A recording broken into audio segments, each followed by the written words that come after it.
We very often disagree, but we do it in a grown-up way. Come and join me on Farage.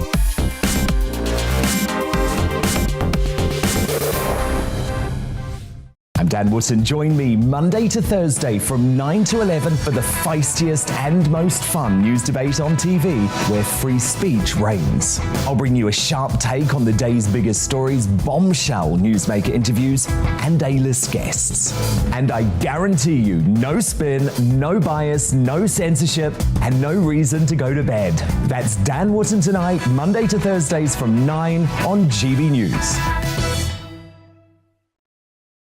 Hello there, I'm Eamon Holmes. And I'm Isabel Webster. And we hope you can join us for Breakfast with Eamon. And Isabel. You make me laugh out loud, belly laugh. Is that important first thing in the morning? Yeah, absolutely. And there's me trying to be deadly serious. News is a serious business. Yeah, I have to rein you in sometimes. Well, it doesn't stop us laughing at it. It doesn't stop us having an opinion on what's going on. Yeah. And it certainly will not stop us reflecting what you think. Weekdays from 6 to 9:30 on GB News.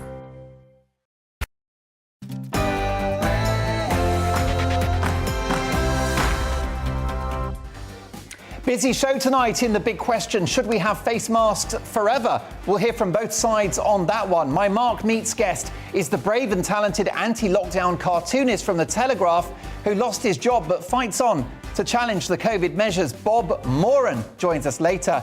Plus, my all-star panel and tomorrow's papers with two top comedians in headliners. I predict a wild 3 hours. I'll see you after the headlines with Karen.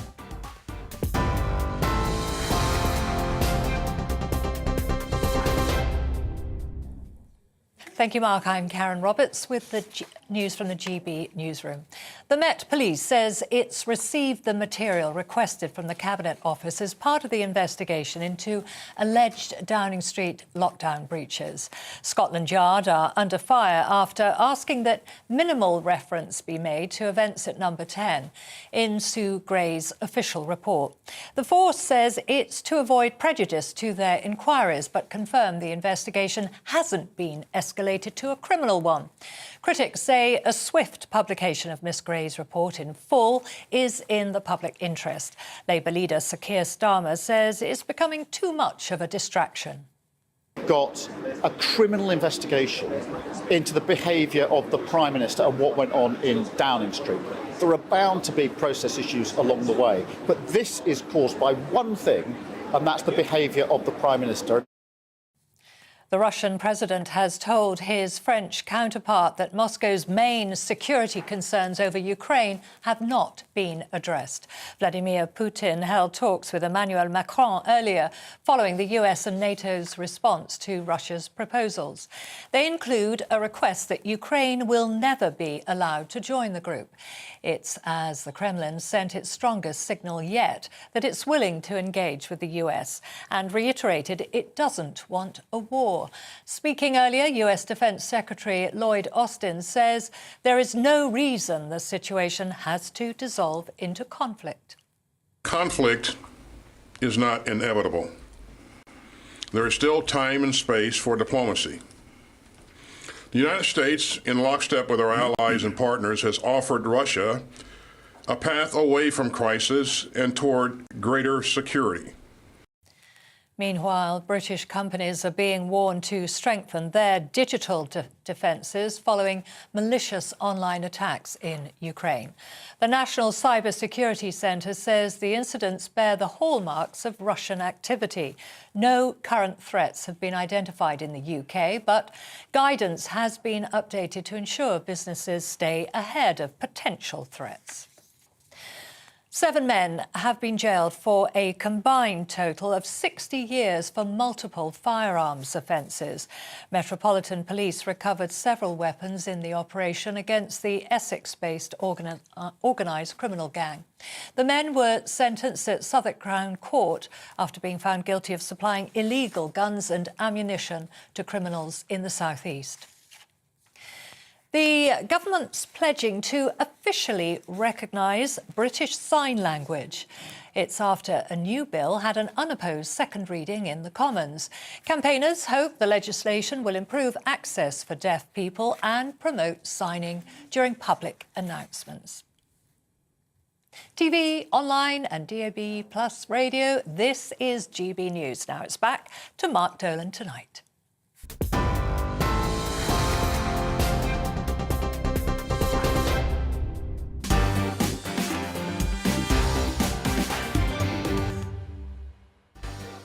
It is Friday, January the 28th. You're watching and listening to Mark Dolan tonight. A jam-packed 3 hours to come in the big question. Should we have face masks forever? We'll hear from both sides on that one.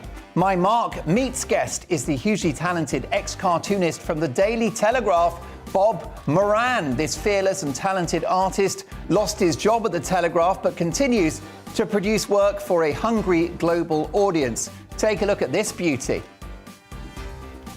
Powerful stuff. He really is a huge talent and he's got quite the story to tell. It's cancel culture times 100. Bob Moran is live at 10. You won't want to miss it. Two top comedians review the papers with me in Headliners after 11. But reacting to the big stories of the day between now and then are my dangerously talented panel of journalist and broadcaster Ingrid Tarrant, columnist and presenter Andre Walker, and brand new to the show, a good friend of mine, the fabulous comedian Josh Howie. I think he's award-winning, which is so surprising. I want to hear from you throughout the show. Mark at gbnews.uk. Now, you know the best bit of the show is when you get in touch. So drop me a line right now and right up until 11 o'clock. Big stories, big laughs and big opinions. You won't want to miss a second. Remember, we don't do boring. Not on my watch. It's Friday night, so grab something cold from the fridge or fire up the kettle and tear open the all-butter shortbreads, and let's get to work.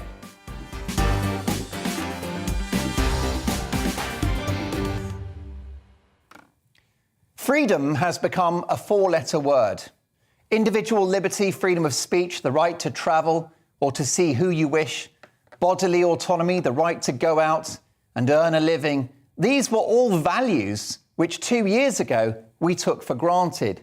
In fact, we wagged our fingers in judgment of undemocratic countries like Russia and China for not having these values. But how swiftly they have receded from our own shores, all for a potentially very nasty, but in relative terms, mild virus. 3 weeks to flatten the curve became 20 months. Stay at home to save the NHS, wear a mask, get the jab, socially distance. These novel and unprecedented measures could be with us, on and off, forever, if we don't put up a fight. Follow the law at all times, absolutely, but push back on this madness, peacefully and democratically. We've got to. Sadly, you cannot comply your way out of tyranny. The cruel irony is that going along with these measures, so they end, means they never will. At the start of the pandemic, most of us accepted, including myself, a very short-term cessation in our freedom of movement, our ability to work, and our basic liberties. Well, more fool us. That was our big historic mistake.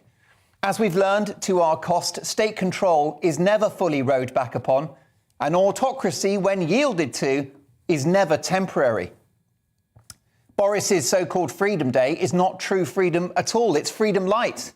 It's a mildly dystopian Freedom 2.0.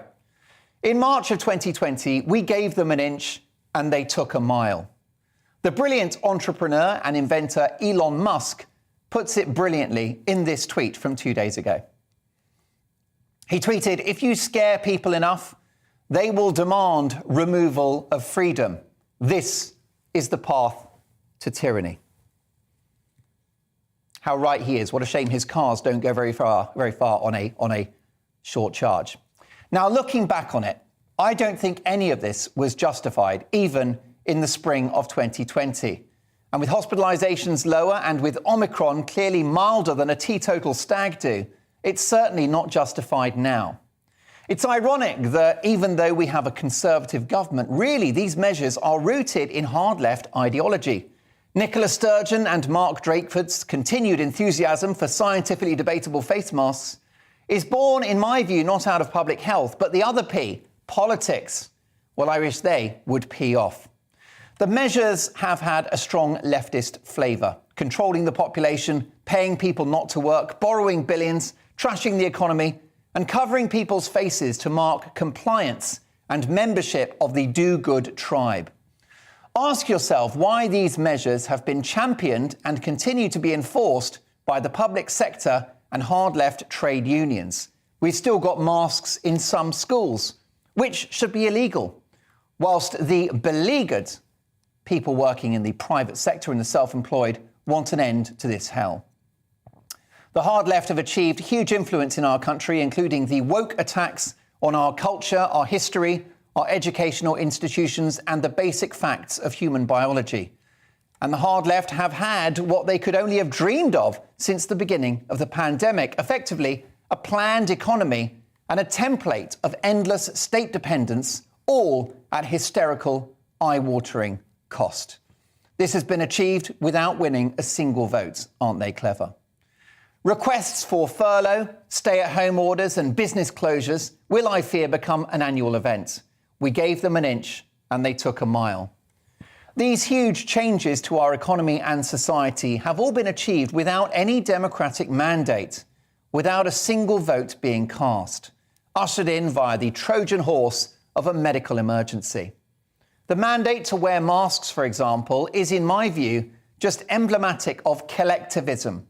Of course, this doesn't even begin to touch the horrors of the Mao regime in China, but some of the techniques are familiar, and the mask mandates have parallels with the idea that I sacrifice my own needs in favour of the common good and obedience to the state.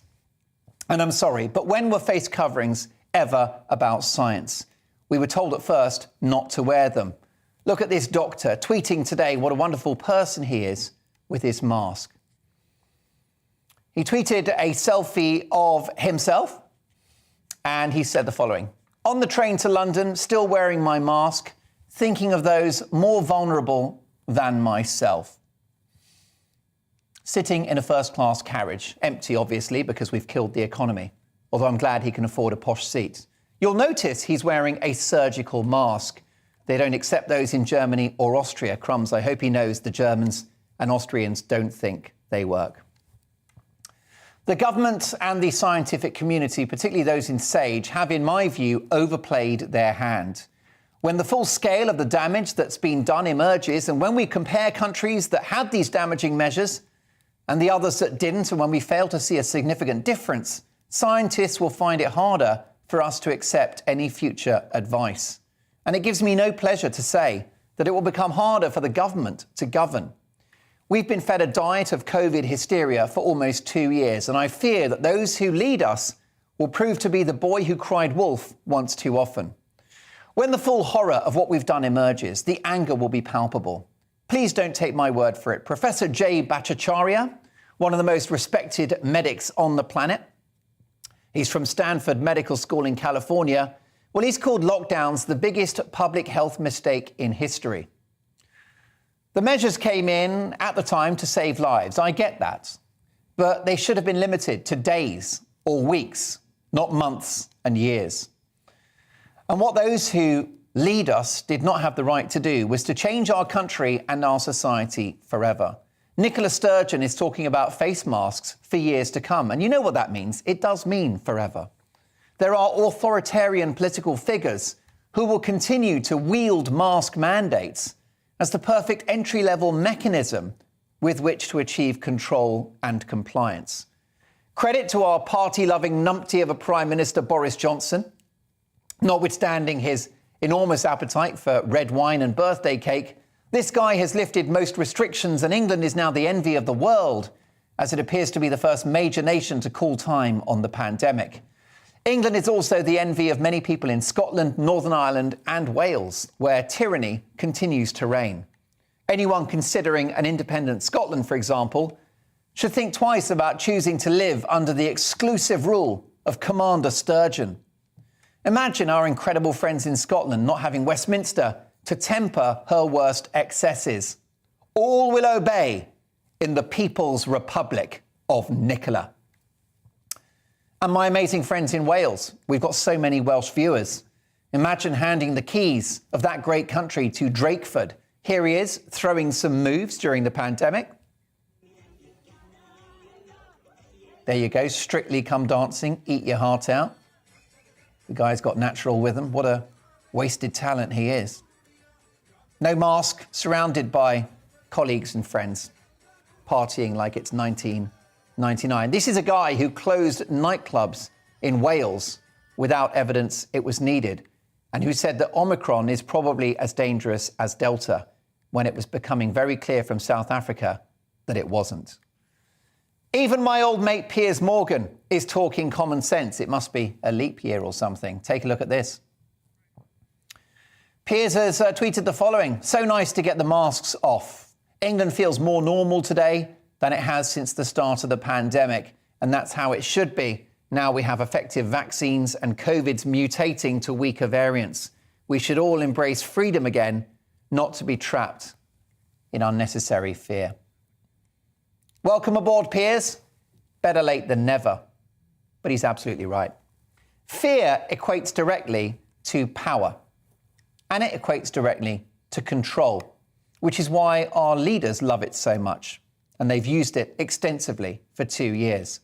Masks and other COVID measures are all about collectivism, the sacrifice of the individual for the so-called collective good.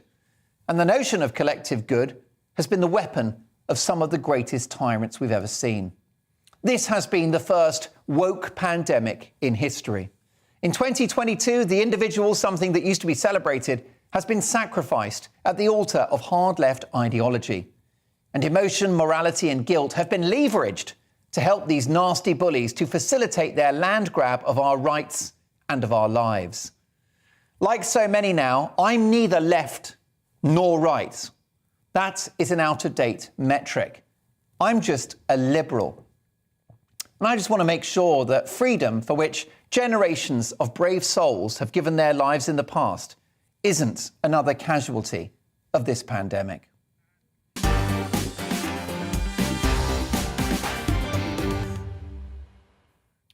That's my view. What do you think? Do you agree? Do you disagree? Mark at gbnews.uk. Reacting to the big stories of the day is my amazing panel tonight. Journalist and broadcaster Ingrid Tarrant, presenter and writer Andre Walker, and comedian Josh Howie. Great to have you all with us. If I could start with you, Ingrid, what are your thoughts about the idea of these COVID measures being with us in perpetuity? I find it terrifying, and also it's keeping the story going. Even if there's no COVID, even if there's no anything, and it's just a common cold, the fact that masks would be representative of the last 2 years, and that will carry forward beyond. So children didn't quite understand it, they become more conversant with what was happened as they were growing up. We'll just see it as a permanent threat on their lives for the rest of their lives. It's really damaging. And again, I think this is all part of the getting into the mind, rule by fear. It's always ever present. It could strike again. We never know what's going to come next. We've had all these various, Delta and Alpha and Beta and Omicron and Pi and everything, the whole lot, yeah. It's a reminder. It's a constant reminder. And that's, if you carry on like that, the reminder is permanently there and it will never go away. And that's very harmful. I think psychologically it's very harmful for everyone. Josh, do you think that freedom is now a four-letter word? Because when you hear words like freedom or the individual, now that's characterised as you being a very selfish person or even right-wing. Yeah, it's definitely moved that way. I mean, when you say freedom, I think of Braveheart, to be honest. But absolutely. I think what we're sort of forgetting, there's a lot of people out there who are scared, who did buy into this narrative. And I'm going to be honest, I bought into that narrative as well. It was a pandemic. Everybody was at risk. Any of us could have died. And just like those films that you see that you grew up with, we followed those measures thinking that's what it is. It's taken time for me, certainly, to break out of that narrative. But it's going to take longer for other people to start escaping themselves, really, and their fear. And Andre, why has everything become left versus right in the course of this pandemic? Well, to be honest with you, I don't agree that it is left versus right. By the way, when you showed Mark Drakeford dancing, I can understand why he wanted to shut the nightclubs with dancing like that. Yeah. But actually, on a serious note, I actually think there is an element here of people who do not value social interaction, people who do not value the clubs that you worked in. Always remember something, Mark. You know, you spent a whole career doing stand-up comedy for people that enjoyed it. I know Josh did as well. And, they didn't always enjoy it. Well, they didn't always enjoy it. I was worse, believe me. But you know, now that starts to disappear, and I don't think there has been sufficient value placed on it. But in terms of left versus right, I'm sorry. I'm originally from Lee. I now live in Windsor. Now, let me tell you something about those two places. Lee was a hardline Labour seat, the home of the NUM, the home of the Lancashire Coal Board. It was a safe Labour seat that turned Conservative in 2019 over Brexit. I live in Windsor, which has always been a safe seat. And the reality is, there are people who strongly believe in British democracy, in freedom and liberty. And some of those people are on the political left. You don't go to Lee and persuade them about low tax and hedge funds. These people are patriots to this country. And what frustrates me more than anything else is we were right to open up those Nightingale hospitals. We were right to have a lockdown in those days. We were right to spend a fortune investing in every single vaccine that could possibly work. But now it's become an issue of just shutting people down and locking people up for virtue signalling. And that's not left, that's not right. That is a group of people who ought to be really pushed to the sideline. Window twitchers, sad individuals. I'll get to your thoughts very shortly. My Mark Meets guest is Bob Moran, the ex-Daily Telegraph cartoonist who's been using his art to make a lot of very strong statements about the pandemic. He lost his job with the Telegraph after getting into a dust-up with a top NHS doctor, but he's still drawing, and he tells us his amazing story at 10. It's an example of cancel culture gone mad, in my view. Also, I'm delighted to say that after this, we'll be debating masks with two top experts. Should we have masks forever? That's today's big question. We'll hear from both sides very shortly. We'll bring my panel in as well. Plus our news agenda. And don't forget, big opinions, big stories and big laughs from headliners after 11. I'll see you shortly.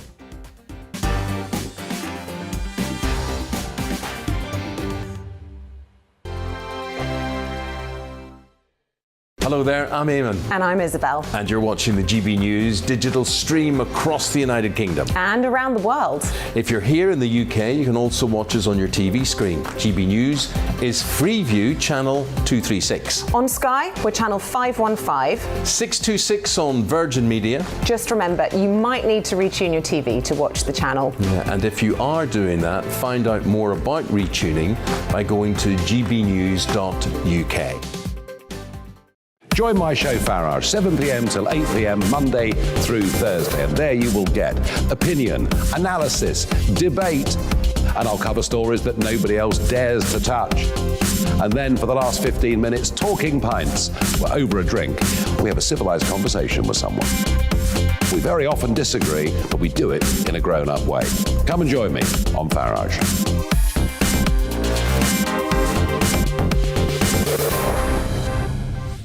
I'm Dan Wootton. Join me Monday to Thursday from 9 to 11 for the feistiest and most fun news debate on TV, where free speech reigns. I'll bring you a sharp take on the day's biggest stories, bombshell newsmaker interviews, and A-list guests.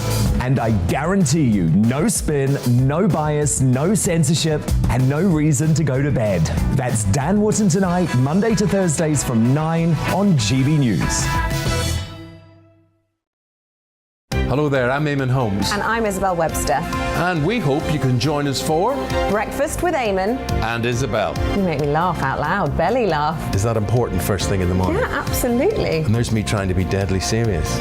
News is a serious business. Yeah, I have to rein you in sometimes. Well, it doesn't stop us laughing at it. It doesn't stop us having an opinion on what's going on. Yeah. And it certainly will not stop us reflecting what you think. Weekdays from 6 to 9:30 on GB News.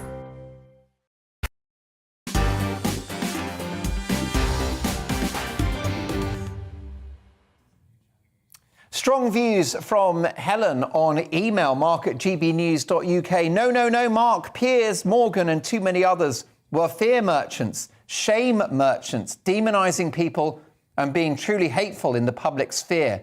He and they don't get to just stroll off after 2 years as if nothing had happened. Well, thank you, Helen, and thanks for the kiss at the end of the email. I feel honoured.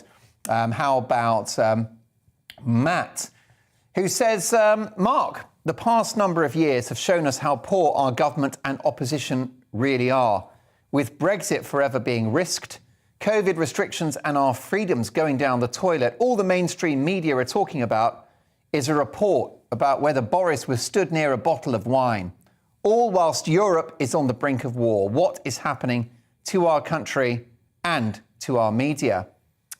Howard says, Mark, on the money again with your big opinion monologue. You mentioned that when the real story comes out, this saga will be looked back upon as an overreaction.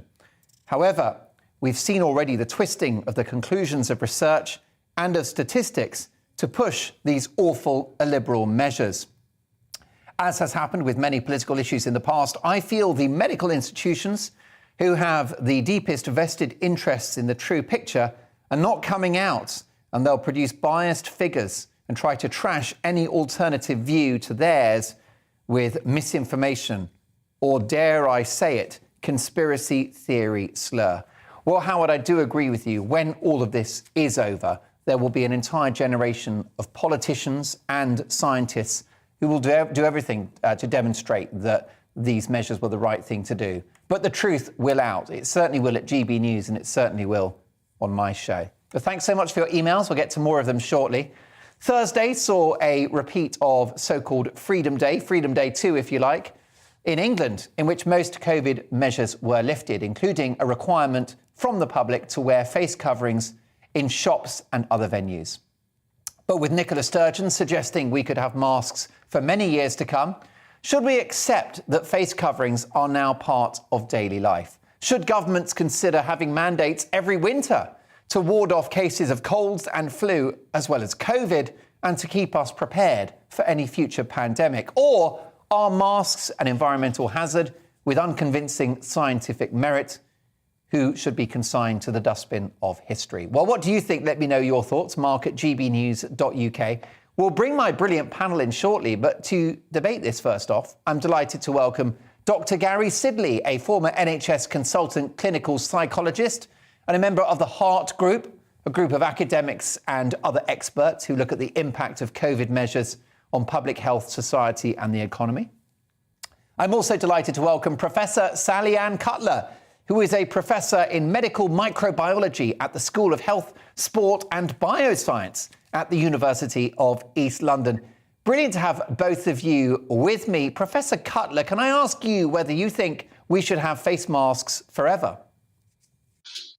No, I don't think we do, because basically we've needed to have the mask mandate to try and reduce community transmission. We don't know quite how successful that is because people wore their masks in different ways. Not everybody wore them across their nose and mouth. And the quality of masks is very variable as well. So to get precise data on the efficacy of the mask wearing is quite difficult to actually ascertain. But also, you can see that in some cultures, mask wearing has actually become integrated into part of the normal culture. If you look at countries like Japan, for instance, it's quite common to see people mask wearing before we even had the COVID pandemic.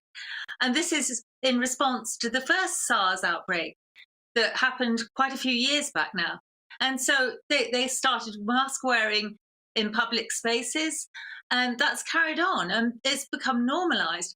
But personally, I don't think we need to continue mask wearing once community transmission drops down to manageable levels, more acceptable levels. We've got to decide what an acceptable level of community transmission actually is, though. But why do we worry about community transmission of Omicron, which by all accounts is a very mild virus, Professor Cutler? And yet people are still dying. And so it's and not people mild. die of the flu. People die of the flu every year. And there is a significant social and economic downside to these face coverings, as well as an environmental one. I think the downside to the face coverings is not particularly large. Certainly communication can be a little bit impaired if you're wearing a face mask, but it's still possible. But basically, I think going back to what you said about Omicron, being less severe. You can't really compare Omicron directly to the other variants quite as basically as that, in the fact that you're now looking at a population that has largely been vaccinated and that has largely been exposed to SARS-CoV-2 in its previous forms, some of the other variants. And so we built up a degree of immunity, which is why the severity of the infection appears to be milder in our population now. So this is part of the natural building up of immunity. Wait, is Omicron milder because people have had COVID already, or is it not just a milder variant, as the South Africans told us in November of last year? But you're looking in a population now that has already seen SARS-CoV-2 before in its previous forms. And a lot of the population, certainly in the UK, have now been vaccinated. A lot of the population in South Africa, their vaccination rate is only sort of like, I think... under 30%. Under 30%. Yeah, about 25%, yeah.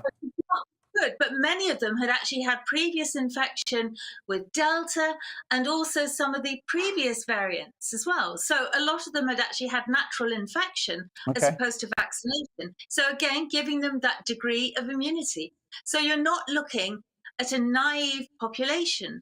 And so the fact that you've seen Omicron transmitting around the world, it's not actually been transmitting in a totally naive population.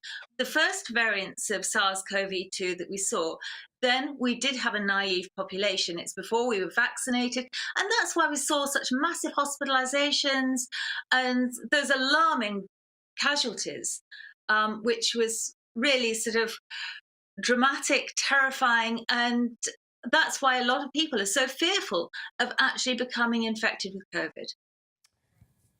Well, that's a very interesting response, Professor Cutler. Dr. Sidley, masks are a low-level restriction and a price worth paying to reduce transmission of a virus which is still killing and hospitalising people. Well, I fundamentally disagree. I think there are three reasons why I believe masks are the most insidious of all the restrictions that have been imposed. Firstly, it's ineffective. The evidence that masks actually reduce viral transmission is weak and inconsistent, and the more robust randomised controlled trials tend to conclude that it does not make any significant difference on respiratory virus transmission. Second, and I disagree with my fellow panelist here, is that there are a range of negatives associated with masking healthy people. There are physical negatives, headaches, exhaustion, skin conditions, increased risks of falls in the elderly. A lot of evidence for that, just to name but a few. But even more importantly, there are social and psychological harms to our society. From a psychological point of view, masks are a very potent maintainer of fear. And we know fear has been artificially elevated throughout the pandemic, and masks are now acting to keep that fear level going. And excessive fear in a community does have costs, including making a significant contribution to the tens of thousands of non-COVID excess deaths that we've seen throughout the pandemic, with people being too scared to go into hospitals, elderly people dying of loneliness in isolation.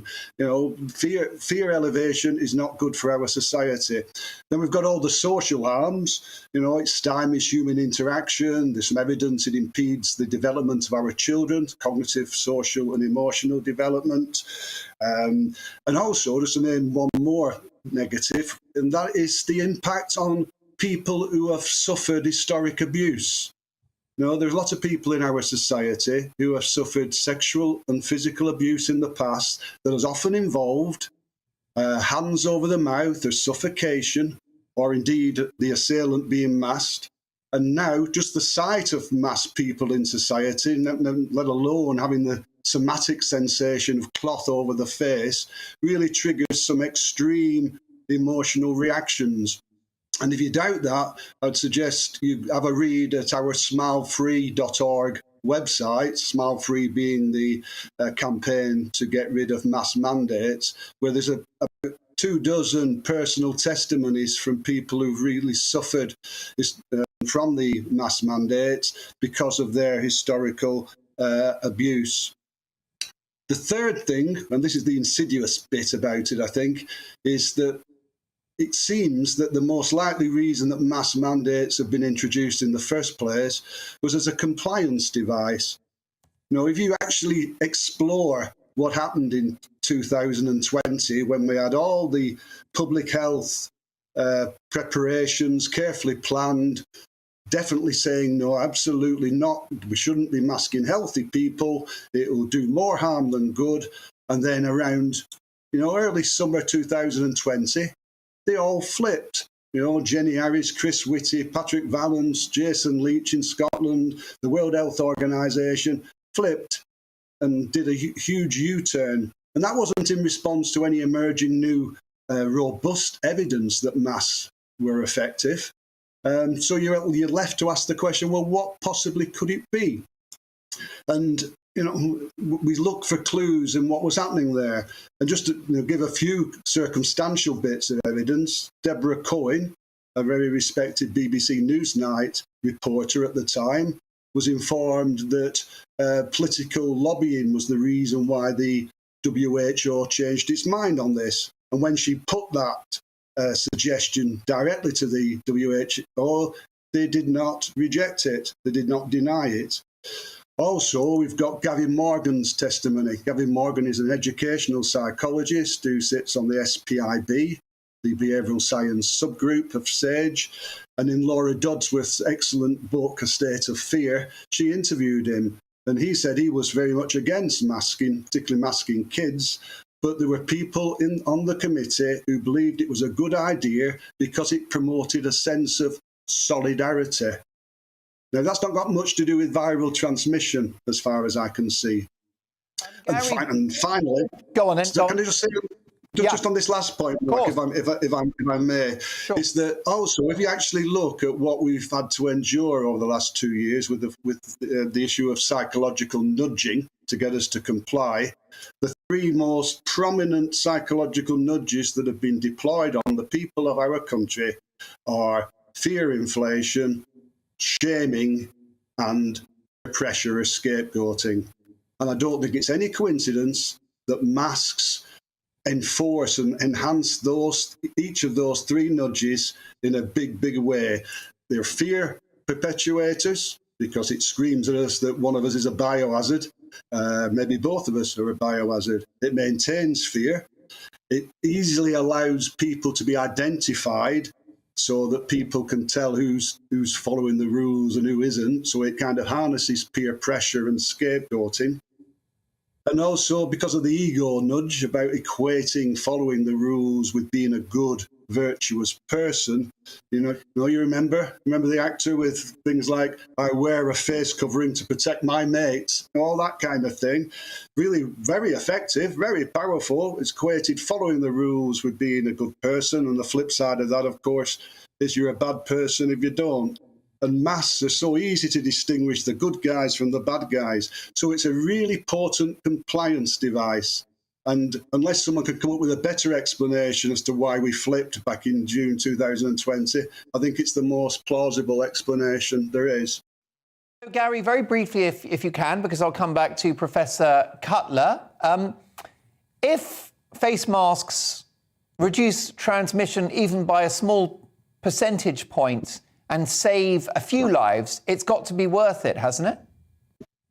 Well, as I said, I don't think there's any evidence that they do, but I'm not sure even if it was the case that if it kind of helped around the edges, given the pretty severe negative consequences, physical, social, psychological, and I haven't even got onto the environmental, which with all this waste that we see in our streets, to actually mandate something, Mark, the evidential bar would need to be very, very high.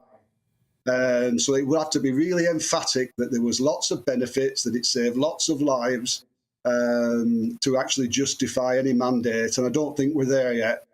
Isn't that the problem, Professor Cutler, that if you're going to mandate a measure like face coverings, the burden of proof is on the person mandating them. And the science around face coverings is flaky at best.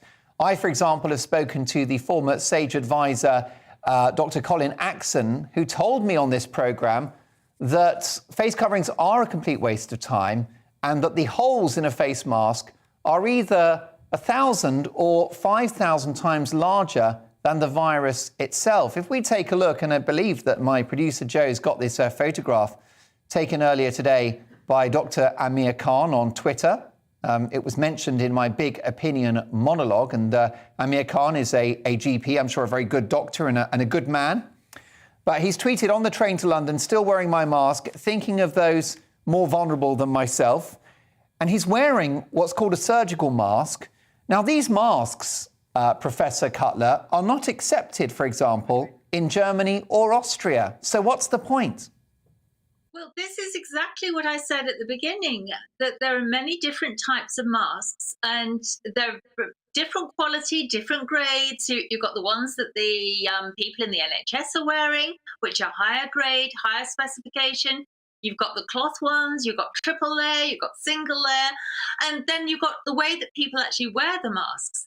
And so a lot of people, when we've had mask mandates, have still got their nose poking over the top of the mask and things like that, which is not wearing the masks correctly. If you've got This is an NHS GP. I mean, the vast majority, Professor Cutler, of face coverings in this country are either the surgical masks, which are not accepted in Austria or Germany. They argue that they're ineffective. And then we have the other types of masks, which are the cloth masks, which the chief medical advisor to CNN in America has said are completely useless. She called them facial decorations. So the cloth masks don't work. The surgical masks don't work. This is a non-starter, isn't it? There are different levels, and some of the cloth ones are just single layer, some are triple layer.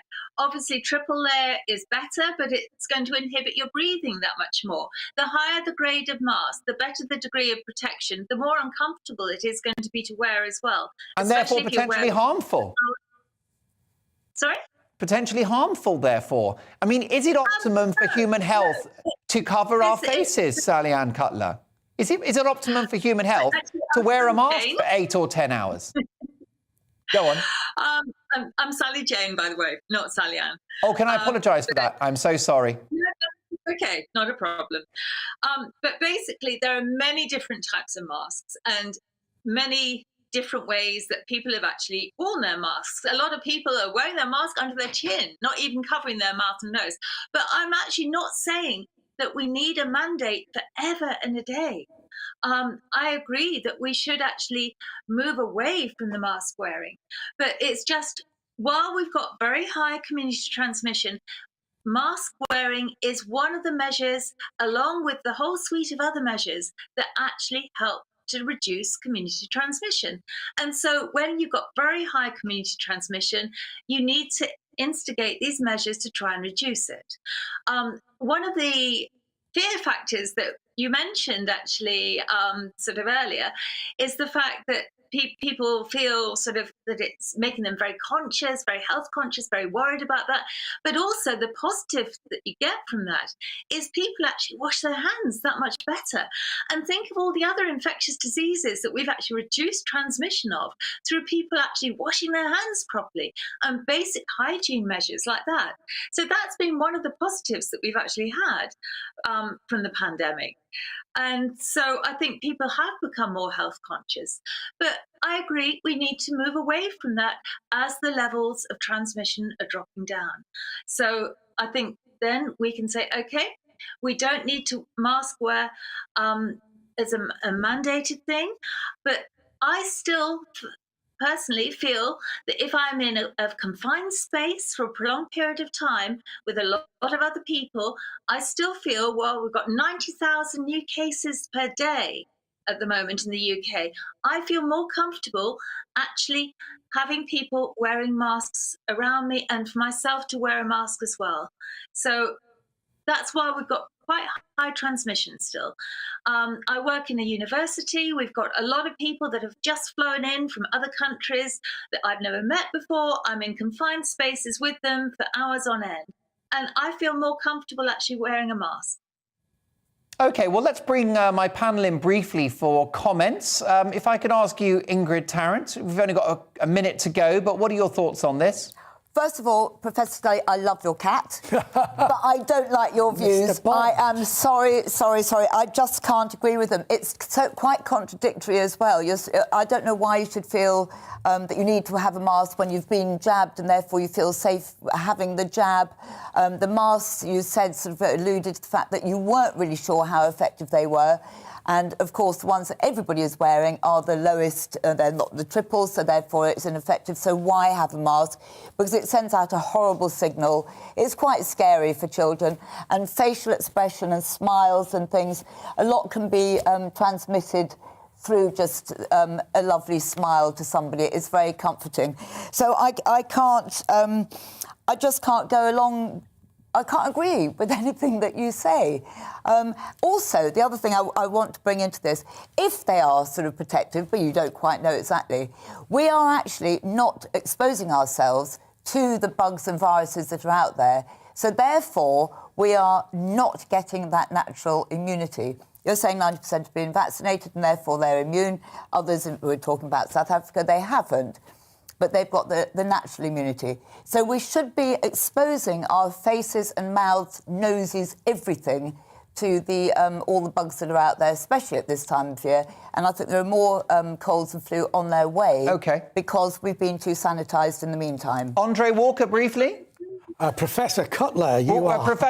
Professor Sally Jane Cutler, will come back to you. Briefly, Peter, Andre Walker. Mr. Bond, you're spoiling. Look, Professor Cutler is a fantastic academic, and I've got the greatest level of respect for her. But let me just say something. People with fixed incomes are not massively affected by this lockdown, this pandemic. Think of those people at your own university paying £9,000 a year to study, locked in their own rooms, some of them unable to even attend the campus, let alone the lessons. The reality is you have to have some balance here. You know, Mark said it as a point, which was this.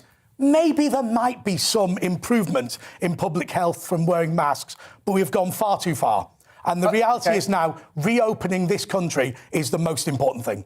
Josh Howie? And I'm in the same lecture theatre with my students. They're not locked in their rooms. But Professor Cutler, let me say to you something. You are a great academic, but great people are wrong. And you are wrong on this issue. My 12-year-old son has finally come off masks, and I couldn't believe he had to wear masks all of last year, and then he had another 3 weeks just now. How much has that impacted his learning, his socialising? I think it was absolutely disgusting. OK, well, look, thank you for your points. I'm going to let you make a very short conclusion. Gary Sidley, firstly, yourself, just a couple of seconds. Final thoughts, please.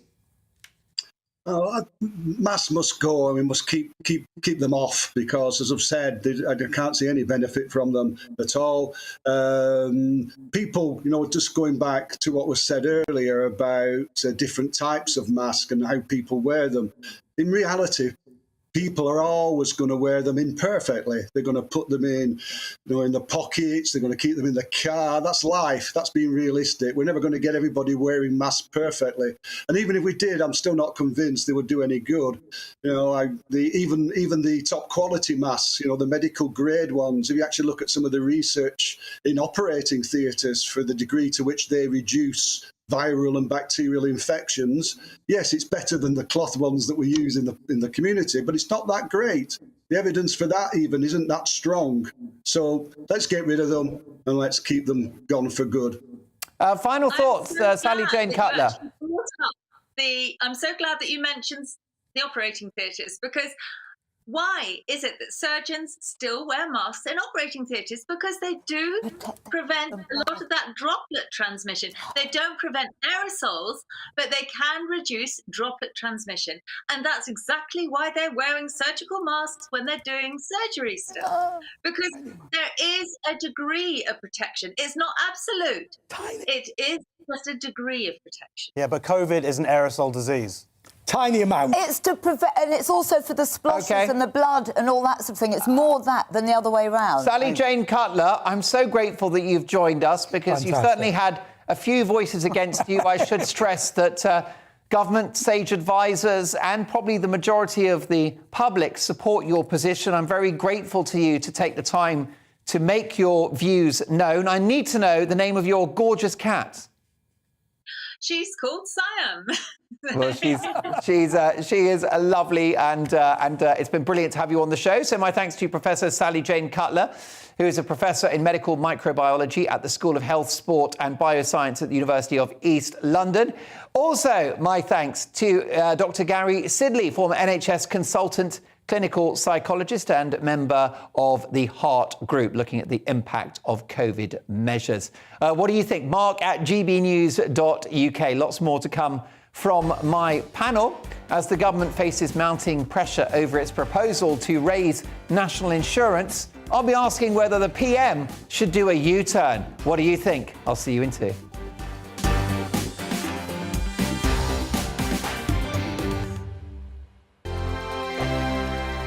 Hello there, I'm Eamon. And I'm Isabel. And you're watching the GB News digital stream across the United Kingdom. And around the world. If you're here in the UK, you can also watch us on your TV screen. GB News is Freeview, channel 236. On Sky, we're channel 515. 626 on Virgin Media. Just remember, you might need to retune your TV to watch the channel. Yeah, and if you are doing that, find out more about retuning by going to gbnews.uk. Join my show Farage, 7 p.m. till 8 p.m. Monday through Thursday. And there you will get opinion, analysis, debate, and I'll cover stories that nobody else dares to touch. And then for the last 15 minutes, talking pints. We're over a drink. We have a civilized conversation with someone. We very often disagree, but we do it in a grown-up way. Come and join me on Farage.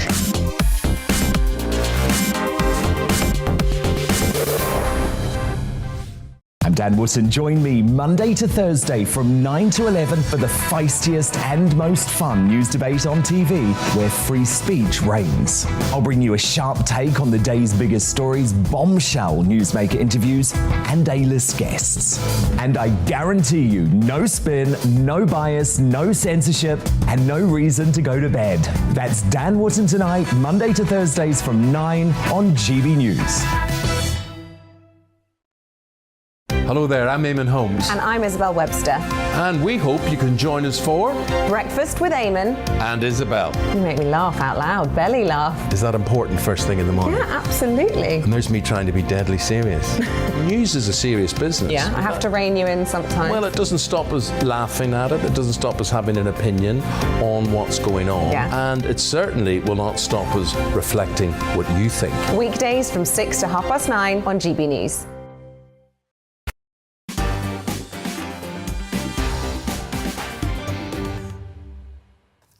Adrian has emailed the programme, your guest, the former NHS consultant, that was Gary Sidley. If he was still in the NHS, he would have to wear a mask every day. And he's commenting now because he doesn't work there anymore. Howard says, hi Mark, masks are worn in operating theatres because surgeons have severely unwell patients with gaping wounds in front of them. And Andrew Holt says, Mark, I went to the doctors wearing my mask. The nurse who took my blood pressure said it was so dangerously high. He phoned the doctor. The doctor confirmed it was very high. And I asked if I could take the mask off. The doctor agreed, and my blood pressure dropped 38 points. I do think, notwithstanding the societal and economic impact and the mental health impact of face coverings and the environmental impact, no one's talked about the health impact. I mean, how optimal is it for human health to cover your airwaves for 8 to 10 hours a day? It can't be great, can it? However, we'll have that debate, and I look forward to continuing the conversation later in the show. Now, Downing Street has denied Boris Johnson is going wobbly over a planned national insurance increase in April. The Prime Minister's official spokesman rejected reports that Mr. Johnson is considering scrapping the tax hike in response to pressure from Tory backbenchers who are concerned about the rising cost of living. Well, let's get back to my panel of Ingrid Tarrant, Andre Walker and Josh Howie on this one. Andre, do you think the Prime Minister should U-turn? And if so, could it reboot his premiership? Well, let's just be very clear. A tax rise, national insurance on the jobs and prosperity of people is one of the most disgraceful pieces of socialism from a government which has been guilty of so much socialism, big government spending, and so on and so forth. Look, the reality is you cannot spend your way out of debt and you cannot tax your way into a free economy. We have to stop these tax rises. And the way we stop these tax rises is to end the government's addiction to big spending and end that government addiction by stopping paying for all of these furloughs, all of these lockdowns, all of these... You know, I was saying to Ingrid during the break, do you actually believe... now, look, I think most people on this panel are comparatively rich, right? Do you think that we could have made it... Do you think we could have made it to the position we're in now with a pandemic... when we're in sixth form, with a lockdown where you can't go to university, where you're going to get a major hike on tax and national insurance when you take your first job? Absolutely impossible. This is not a Conservative government, and we need to call time on it. Briefly, Andre, you are supposed to be a Conservative yourself, perhaps with a small c. I know you're not a paid-up member of the Tory party. That's not true. But your politics would suggest that we ought to balance the books and be fiscally prudent. And that's what this tax rise is all about, dealing with a 2 trillion quid's worth of national debt. But look, everyone's a fiscal Conservative. Mark, I don't imagine you've ever voted Conservative in your life, and yet you are now trying to rely on what's left of the rump of Margaret Thatcher's Conservative Party to try and cut this debt. Remember something that makes it even worse. Every single devolved assembly, listen to Andy Burnham, what we need is a bigger lockdown, the bigger bailout from government, right? And then you listen to Nicola Sturgeon. Oh, Andy Burnham... Sorry, never mind. Let's not do the voices. There's a man of 1,000 voices. That was Northern Irish. But the reality is, Andy Burnham argues for a lockdown on this. Nicola Sturgeon argues for a lockdown on that. We have got to get this country going again. I said this, and you laughed, that we are comparatively wealthy and comparatively successful. I don't believe that I could have made it through university and I could have made it into my first job in the economic environment that we've created as a group of Conservatives. And that is absolutely shameful. Josh, what do you think? There's a tension, isn't there, between balancing the books and not crushing any economic recovery and impacting the poorest in our society?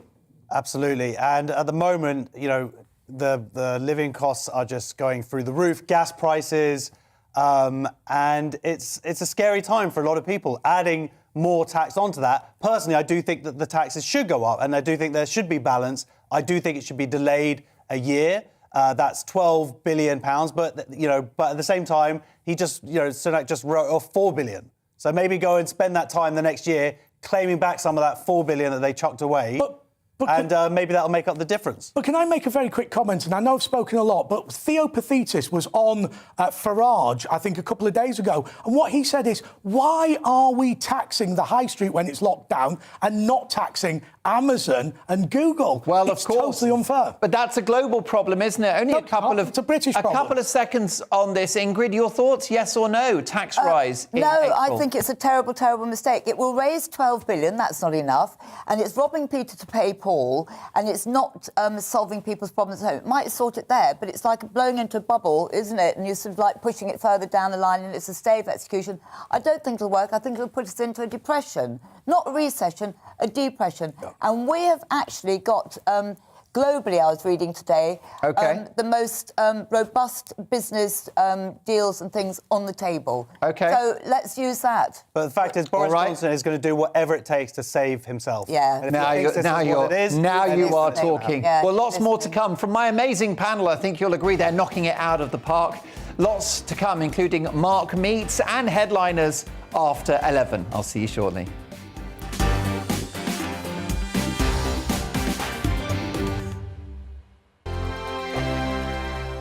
Hello there, I'm Eamon. And I'm Isabel. And you're watching the GB News digital stream across the United Kingdom. And around the world. If you're here in the UK, you can also watch us on your TV screen. GB News is Freeview, channel 236. On Sky, we're channel 515. 626 on Virgin Media. Just remember, you might need to retune your TV to watch the channel. Yeah, and if you are doing that, find out more about retuning by going to gbnews.uk.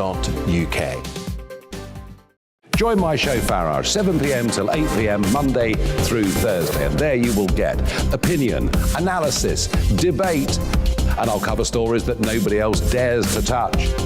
And then for the last 15 minutes, talking pints. We're over a drink. We have a civilized conversation with someone. We very often disagree, but we do it in a grown-up way. Come and join me on Farage.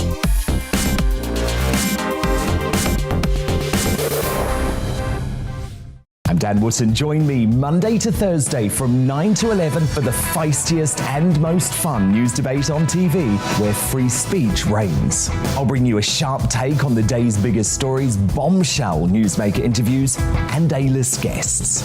And I guarantee you, no spin, no bias, no censorship, and no reason to go to bed. That's Dan Wootton tonight, Monday to Thursdays from 9 on GB News.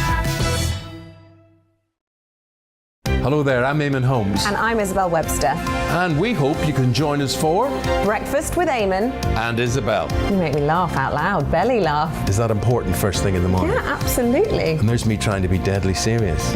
News is a serious business. Yeah, I have to rein you in sometimes. Well, it doesn't stop us laughing at it. It doesn't stop us having an opinion on what's going on. Yeah. And it certainly will not stop us reflecting what you think. Weekdays from 6 to 9:30 on GB News.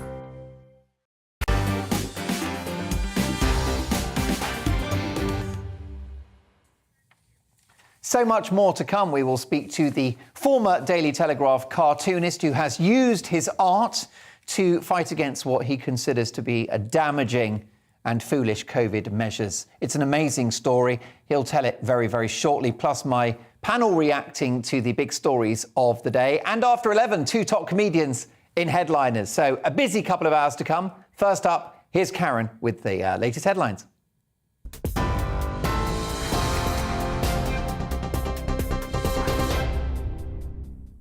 Thank you, Mark. I'm Karen Roberts in the GB newsroom. The Met Police says it's received the material requested from the Cabinet Office as part of the investigation into alleged Downing Street lockdown breaches. Scotland Yard are under fire after asking that minimal reference be made to events at Number 10 in Sue Gray's official report. The force says it's to avoid prejudice to their inquiries, but confirmed that the investigation hasn't been escalated to a criminal one. Critics say a swift publication of Miss Gray's report in full is in the public interest. Labour leader Sir Keir Starmer says it's becoming too much of a distraction. Got a criminal investigation into the behaviour of the Prime Minister and what went on in Downing Street. There are bound to be process issues along the way, but this is caused by one thing, and that's the behaviour of the Prime Minister. The Russian president has told his French counterpart that Moscow's main security concerns over Ukraine have not been addressed. Vladimir Putin held talks with Emmanuel Macron earlier, following the US and NATO's response to Russia's proposals. They include a request that Ukraine will never be allowed to join the group. It's as the Kremlin sent its strongest signal yet that it's willing to engage with the US and reiterated it doesn't want a war. Speaking earlier, US Defense Secretary Lloyd Austin says there is no reason the situation has to dissolve into conflict. Conflict is not inevitable. There is still time and space for diplomacy. The United States, in lockstep with our allies and partners, has offered Russia a path away from crisis and toward greater security. Meanwhile, British companies are being warned to strengthen their digital defences following malicious online attacks in Ukraine. The National Cybersecurity Centre says the incidents bear the hallmarks of Russian activity. No current threats have been identified in the UK, but guidance has been updated to ensure businesses stay ahead of potential threats. 7 men have been jailed for a combined total of 60 years for multiple firearms offences. Metropolitan Police recovered several weapons in the operation against the Essex-based organised criminal gang. The men were sentenced at Southwark Crown Court after being found guilty of supplying illegal guns and ammunition to criminals in the southeast. The government's pledging to officially recognise British Sign Language. It's after a new bill had an unopposed second reading in the Commons. Campaigners hope the legislation will improve access for deaf people and promote signing during public announcements. TV, online and DAB Plus radio, this is GB News. Now it's back to Mark Dolan tonight.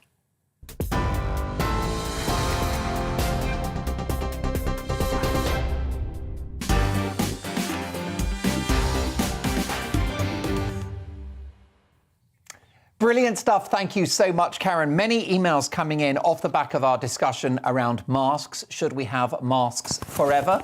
And strong views across the board. First of all, let's have a look at this. It's from Howard, who says, hi, Mark. I'm so happy to hear you talk about how unhealthy wearing a mask could be. When I was forced to wear one, I was exhausted after 4 hours, breathing in my deoxygenated stale air, even just when travelling by rail. Keep putting this message out there, please, Howard. I will indeed. But I want to hear from all sides. If you're somebody that feels reassured by face coverings, or if you're somebody with a scientific background that can make a case for them, then do please get in touch. mark@gbnews.uk. Sharon says, hi, Mark. Masks make people feel safe. Not me, though. They make me feel panicky.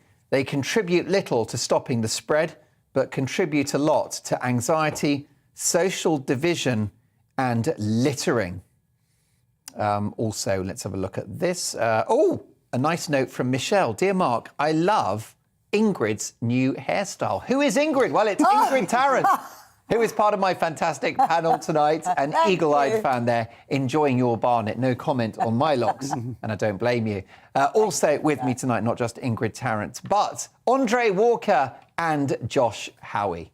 Yes, indeed. A brilliant panel. Let's crack on with our news agenda. Look at that, the paneler touching each other up. We're getting involved. Look at this. Get a shot of that, Marina. Outrageous. The thing is, oh, Jesus. All good on late night TV, isn't it? It really is. I tell you what, it's like the Me Too movement never happened.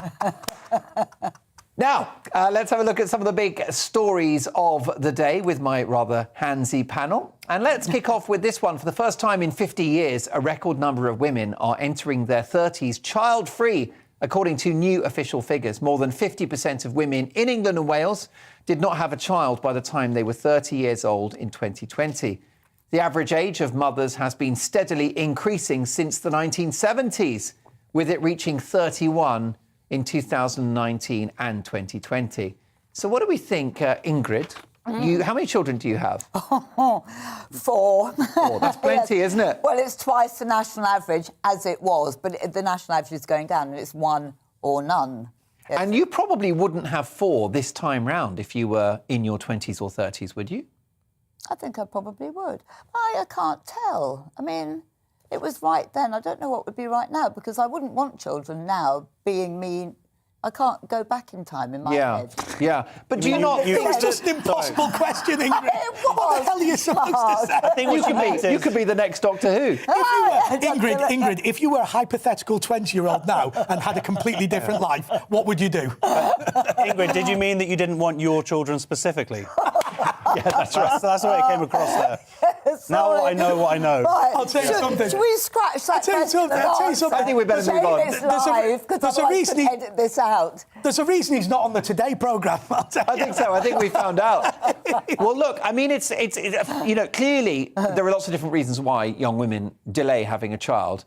Yeah. And predominantly, I guess, it's focusing on a career and also perhaps finding a partner later in life. Yep. And housing. Yes. Well, and more. Infertility, because that has increased massively.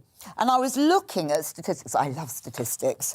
And I would just give you an idea. In the last 60 years, there has been a dramatic increase in infertility in women. So it's huge. It's gone more than... The level of times by the age of 30 has been steadily rising since a low of 18% for women born in 1941. But interestingly, with men in their 20s and girls in their 20s, so it's very young, it's very obvious infertility. And the sperm count in men has more than halved. By the way, 40 years. present company accepted. No, Ingrid took a sample before. Oh, Yeah, she did? yeah. Yeah, we all know. Oh, I thought she was doing a COVID test on you. No, I thought it was very unusual. But I tell you what, that longing thing. Test the nose. Test the nose. It's like I didn't realise that it went up that particular orifice. But I mean, it's that's a concern, isn't it? Actually, Elon Musk, who I mentioned earlier in the show, has been tweeting about his concerns around depopulation, because actually the world population looks like it will sort of top out in the next few years, and then we'll start to see a reduced number of people. Well, we already are. COVID's a convenient reduction and culling of society. Infertility. And then I looked into the reasons for this increase. And I've always been a bit of a warrior about what is it that we're taking? What toxins are we actually taking? Yeah. They're medicines, but they've got ingredients in them that cause all sorts of side effects. And a lot of it has to do, I think, with that, quite a lot. Because anybody goes to a doctor and they will come out with a prescription, guaranteed every time. Your doctor is a drug dealer. That's the truth, isn't it? Exactly right. And you know, I've always said to my doctor, don't give me a prescription for anything. I hardly have ever taken antibiotics, so I would respond very well to them. And I said when my children weren't allowed to have me interfering in their medical thing, please don't, to the doctor, please don't give them a prescription. I know that I've got no control over them now because they're at that age, but please don't. But the children don't anyway. They will not take a prescription because there's so many ways of things being treated properly. Maybe later in life when you've got angina and various things like that. But even then, I think a lot of lifestyle choices can help you right the wrong that's going on in your body, blood pressure. And I don't want to bang the obesity drum, but if you have a higher body mass index, your chances of conceiving drop. Absolutely. Also, but the converse is also true. If you're extremely thin, it can also affect your ability to... But you've obviously had no... Why is it cut to me? Cut to Mark. He's the thin one. Well, no, do you know the reason it cut to you? Because normally they cut to me when they talk about fat people, right? Never. And they've been told... Put us in a two-shot. Put us in a two-shot. No, they've been told you can't cut to me when you talk about fat people anymore. It's discrimination. Yes. But also, what do you weigh these days? I mean, if you walked over a grid, you'd fall in. I probably would. Yeah, well, I think I'm 77 kilos or something like that. No, sorry, what's it in stone? Come on. This is GBNews. About 11 stone. 11 stone. In old money. I can't believe, right? You're 6'7". I went to Tonga and they thought I was ill. They said, "Are you all right?" Because, in Tonga, you're supposed... Well, no, exactly. But, I mean, look, the bottom line is it's a problem for our society if we don't have young families and babies being born. We've got an ageing population. This is an economic and societal crisis. Yeah, but hang on a second. When there was this debate about gay marriage, and I'm going to come on to the point, so don't worry, but when there was this debate about gay marriage, I said I cannot understand why the government is the regulator of love in any respect. I thought it was Barry White. The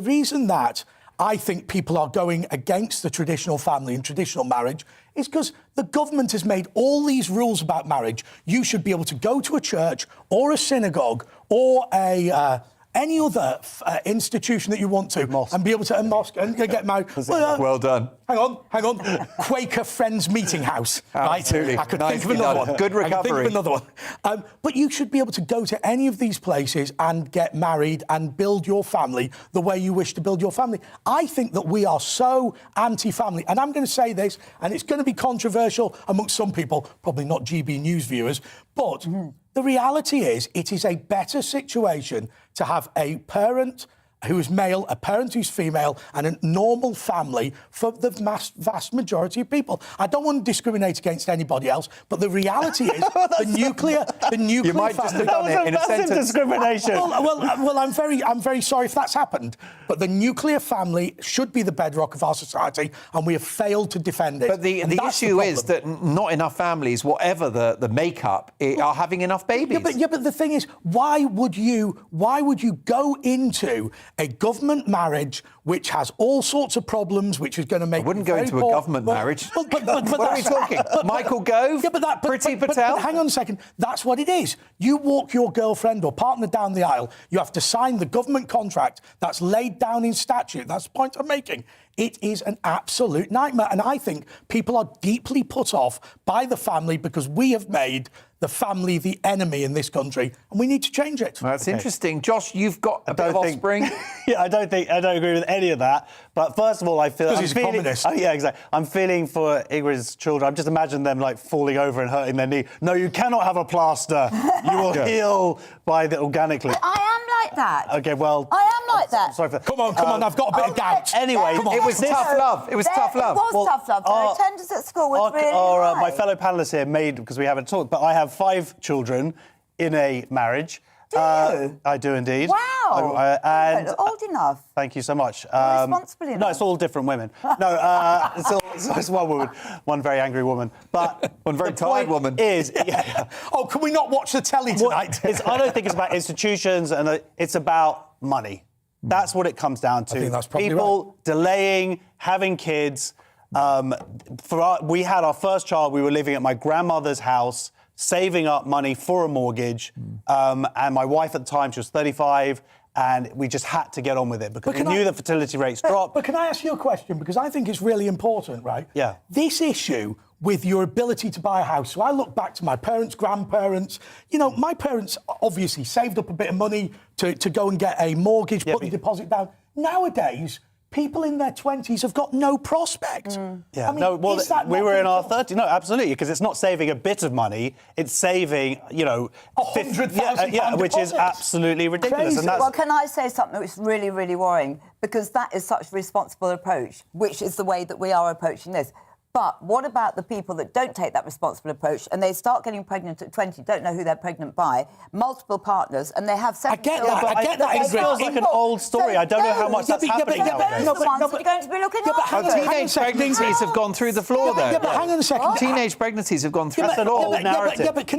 That's like a relic of the 80s and the 90s. Yeah, but it's still happening. There's still multiple family children amongst people that actually can't afford them, and they rely on the state. They're going to be looking after us. Can I make this point? When you talk about reliance on when you talk about reliance on the state, and look, I am a right-wing conservative. I genuinely believe in low tax and minimal intervention. Is that what it says on your Tinder profile? Get out of it. Is that your opening line? No, it's Grindr profile. Burr Hunt. Hello, darling. Let me tell you about myself. I'm a low-tax conservative. But actually, on a serious note, when you are talking about a deposit for a house of £150,000 and maybe a mortgage of £500,000, now remember that's 4 times, so you and your partner have to earn, £125,000 between the two of you. Now, I live in Windsor, and we've all talked about that being an amazing place. But, there is genuine poverty. I don't think it's that amazing. There is genuine poverty. Castle hasn't even got a gift shop. There is genuine poverty in towns like that from people who have a combined income of 60 or 70,000 a year. That is crazy. Yeah, I think what we're trying to say is, Mark, can you have us on the show a bit more often? I think so. I mean, how do we fix this, Josh? I think we should do what they do in Sweden and other countries where they literally give money to have babies. They support them for their first 2-3 years so that people can not just have a baby, but also be there with those children in those very pivotal first years. That's the greatest advantage of being a comic, is that I and my wife, we have been there, all 5 children, we've been there all the way up to school, being an integral day-to-day part of their life. But if you are having a joke, because if they are getting paid to have children, that's exactly what... But like you said, we need to have children because we have to pay for you when we get older. But if you build... Who's the wrong parents? Who's the right parents? Uneducated and stupid. But hang on. If you build... Can I just make this point? Right. If you build 120,000 homes a year and bring in a net migration of 350,000 people a year, you will have a housing crisis. The reality is, I don't disagree with your point about subsidising families. I've got no problem with that whatsoever. Oh, I do. do. But the reality is, it's going to make absolutely no difference. It's almost like a game of musical chairs. At the end of the day, there's 10 kids and only 8 seats. So build houses. Exactly. I completely agree OK, there we go. Build houses and then stop immigration as and well. ban condoms. I completely disagree with everything. Well, what do you It's think, like the Irish folks? Republic. Agreement has broken out in our panel, but what are your thoughts? Mark at gbnews.uk. This is a great email from Janice. Janice, thanks so much for getting in touch. Mark, someone who finds this interesting. 2020, we were told that we were not allowed to meet boyfriends or girlfriends because of COVID. And we were told that by Matt Hancock, the Health Secretary. What a brilliant point. Well said. Jake says, hi, Mark. Perhaps younger women are choosing to focus on themselves in their younger adulthood rather than on children. There are numerous potential reasons, politics and environmental arguments playing a part too. It's true that it does help the environment to have fewer children. So far from it being of detriment to the world, it may be of benefit. After all, you're never going to stop everyone having children. It's not like there's going to be no one being born. Besides, who am I and you and your predominantly male panel to decide the reason? Well, Jake, thank you so much for that balanced view. Predominantly male. I think you are predominantly male. That's a very harsh description. Come on. She looks like Adam and the Ants. She's all woman, as Andre has clearly found out in the course of today's show. Lots more to come. Many big stories, including a pensioner that got away with the crime of the century. By the way, we're having trouble getting hold of Bob Moran, the brilliant Telegraph, ex-Telegraph cartoonist. We're going to try to reschedule that. Big problem with the internet. But we're very keen to have Bob Moran from the Daily Telegraph very soon back on the show. So apologies for those of you who are looking forward to seeing that one. But lots more big talking points. And don't forget, big laughs and big opinions after 11 with headliners. See you shortly.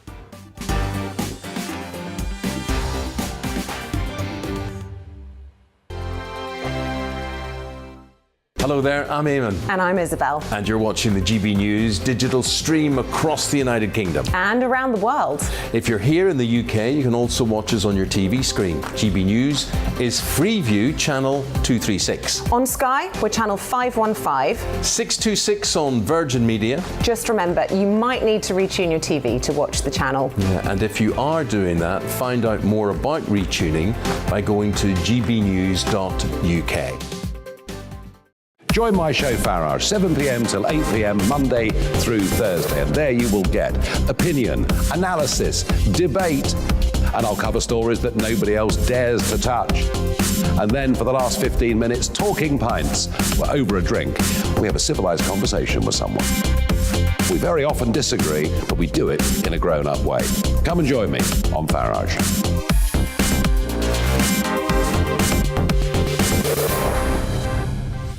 I'm Dan Wootton. Join me Monday to Thursday from 9 to 11 for the feistiest and most fun news debate on TV, where free speech reigns. I'll bring you a sharp take on the day's biggest stories, bombshell newsmaker interviews, and A-list guests.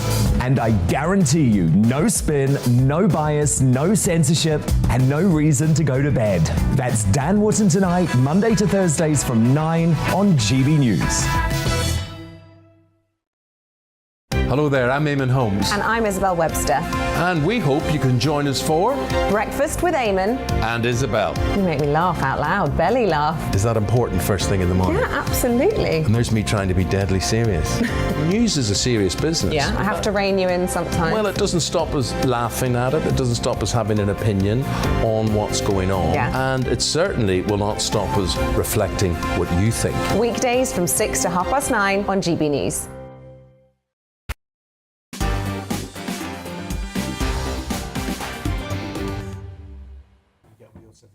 So many emails coming in response to our conversation about depopulation around the world and why it's happening. Derek has said, "Dear Mark, this country will slowly return to a renting market, except for the rich and wealthy. Renting on the continent is the norm for working people." Let's have a look at so many other emails. How about Andrew, who says, "Mark, I think it's Hungary that is so worried about the decline in European populations that they encourage people with tax breaks and incentives similar to those suggested by Josh just now. Free rent, etc. A family that has 3 children is exempt from tax for life. Can't imagine that ever happening here." Also in the UK. Please, I beg you. Boris, all is forgiven. If you, I'll forgive you. Yes, we could call it Josh's tax. But actually, Mark, there's a point that you made that one of your writers made, which I think is really important, which is this. The reality is that the greatest way of creating wealth for most families, historically in this country, is buying your own home. There is absolutely nothing wrong with renting. There's nothing wrong with landlords. That's fantastic. But at the end of most people's lives, they have that asset that's a house. Yeah. That is something that's now being denied to people, not just in their 20s, not just in their 30s, but now into their 40s. And I think that that has caused a huge fracture in society. I think that's the reason that people voted for Brexit. I think it's the reason that people voted or supported Jeremy Corbyn. Yeah. I think it's the reason that people do not have trust in politics, because you don't have a piece of the pie anymore. Yeah, well, of course, that is a big issue, and I think you raise a good point. So many more responses coming in on this. Adrian says, deposits of £100,000, you can buy a house outright here, brackets, a red wall Tory seat. Adrian, absolutely right. We don't all live in Windsor like Andre. How about this from Paddy? Hang on, I'm from Lee. Well, you are, back in the day.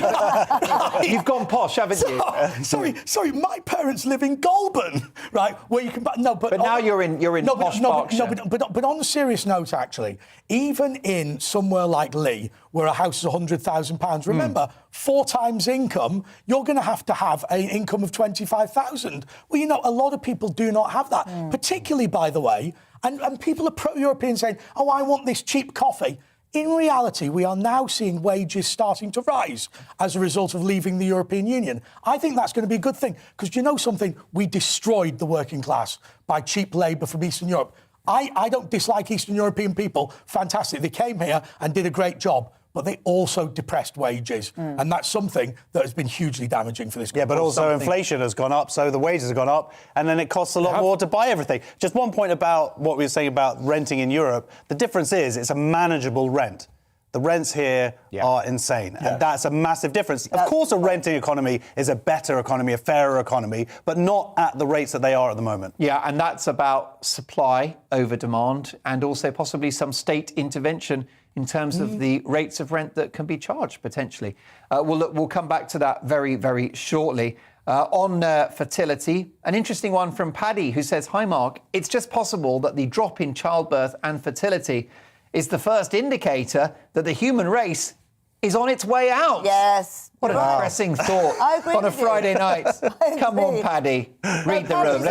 Let's keep it light. Me and Ingrid will repopulate. Come on, there's a room back there. Do you really think I'm that young? Oh, fabulous. There's life in the old girl yet. I think there is. Oh, my goodness gracious me. Love is blossoming before our very eyes. I love the way he's in trouble for this. I'm coming to the wedding. I'll be best man. Josh can be my usher. Flower girl. Now you're talking. But Paddy also says, if the human race is on its way out, can we please stop paying the green tax on our energy bills? I love you, Paddy. Great email from Paddy. On face coverings, of course, that was the topic of our big question, and big response to that as well on email. Ricky says, hi, Mark, I've never worn a mask this time round. When in the supermarket, the amount of people who sound like Darth Vader is frightening behind their masks. I feel more for their health from wearing a mask than from COVID. How about this from Sarah in Cheltenham? Hello, Sarah. Thanks for your email too. Hey, Mark, masks make me feel uncomfortable and agitated. On many occasions, they make me feel faint and disoriented. I was thrilled to let go of my mask yesterday, but really concerned to see only me and one other in the supermarket were maskless. People have been deeply conditioned into believing they are somehow doing the right thing, spouting that they follow the science, but probably never having read a scientific paper in their lives. I have been reading the science and can only conclude that everyone else is following the mainstream media. Sarah goes on to say, I was an avid BBC watcher until 3 weeks ago. I was looking for a media outlet which was seeking truth and was so relieved to find GBNews keep up the refreshing media coverage. Well, Sarah, thank you so much for joining us. And do tell your friends and your family, and let's change the world together. Brilliant stuff. There is a concern there, isn't there, Ingrid, about the fact that Notwithstanding the debate around mask efficacy, some people, including the government, argue that they reduce transmission. Some people think the opposite. But the mandate has been lifted, and yet still people are wearing them. Do you know, I think it's become habit. I think they feel secure with it.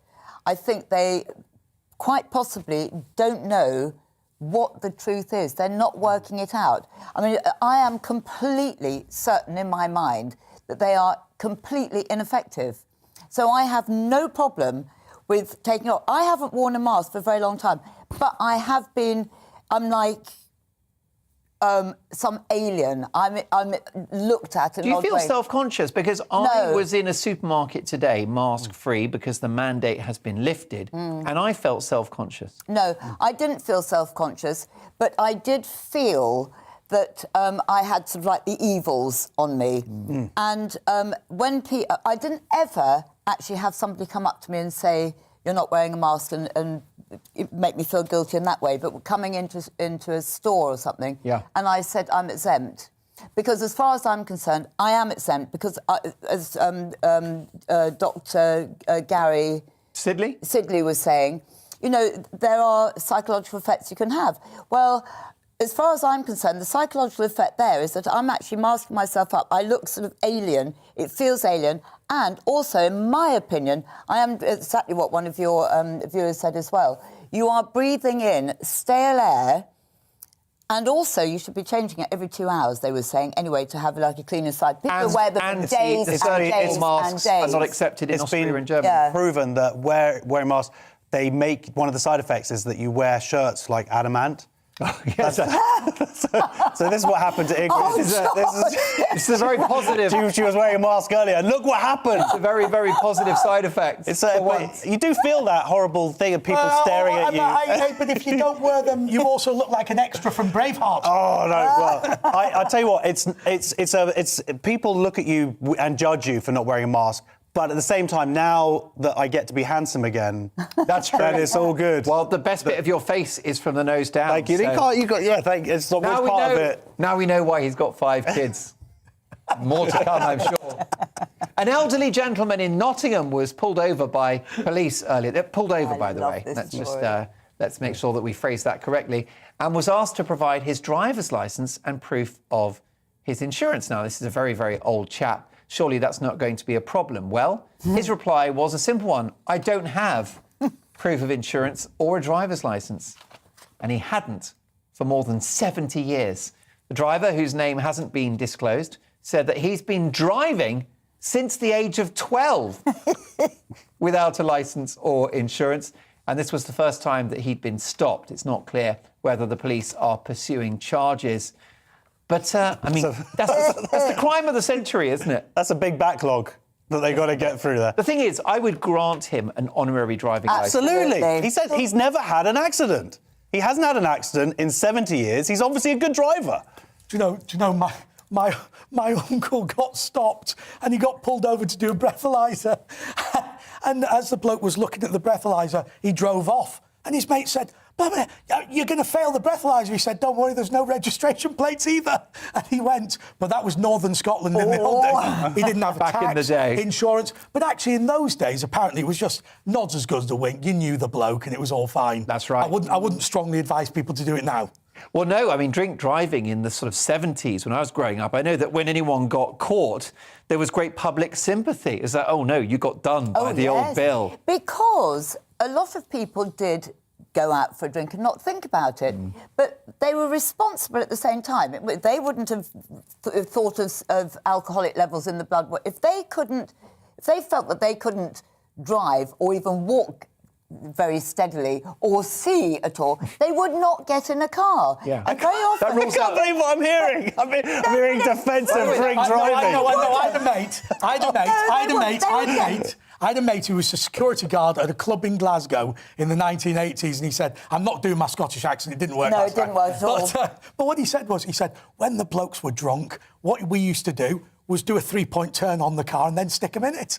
Right, when they were so drunk they couldn't walk, we did a 3-point turn on the car and sent them in that direction. Oh, no, that's ridiculous. But no, I remember with my parents, this is pre-breathalyser, that if one of them had been...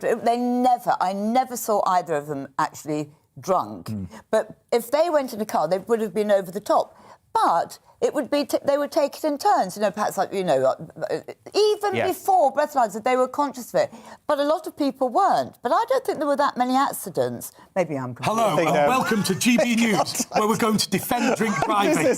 All views welcome. I think we're going to have a new thing on the show called The Good Old Days, where we've got a rose-tinted But picture. he wasn't stopped for being drunk, this man. I love this story. You're right, let's by the bring way. back That love asbestos man. as well. Let's bring back some asbestos. No one died of asbestos. No one died of drink driving. Public flogging, let's bring that back.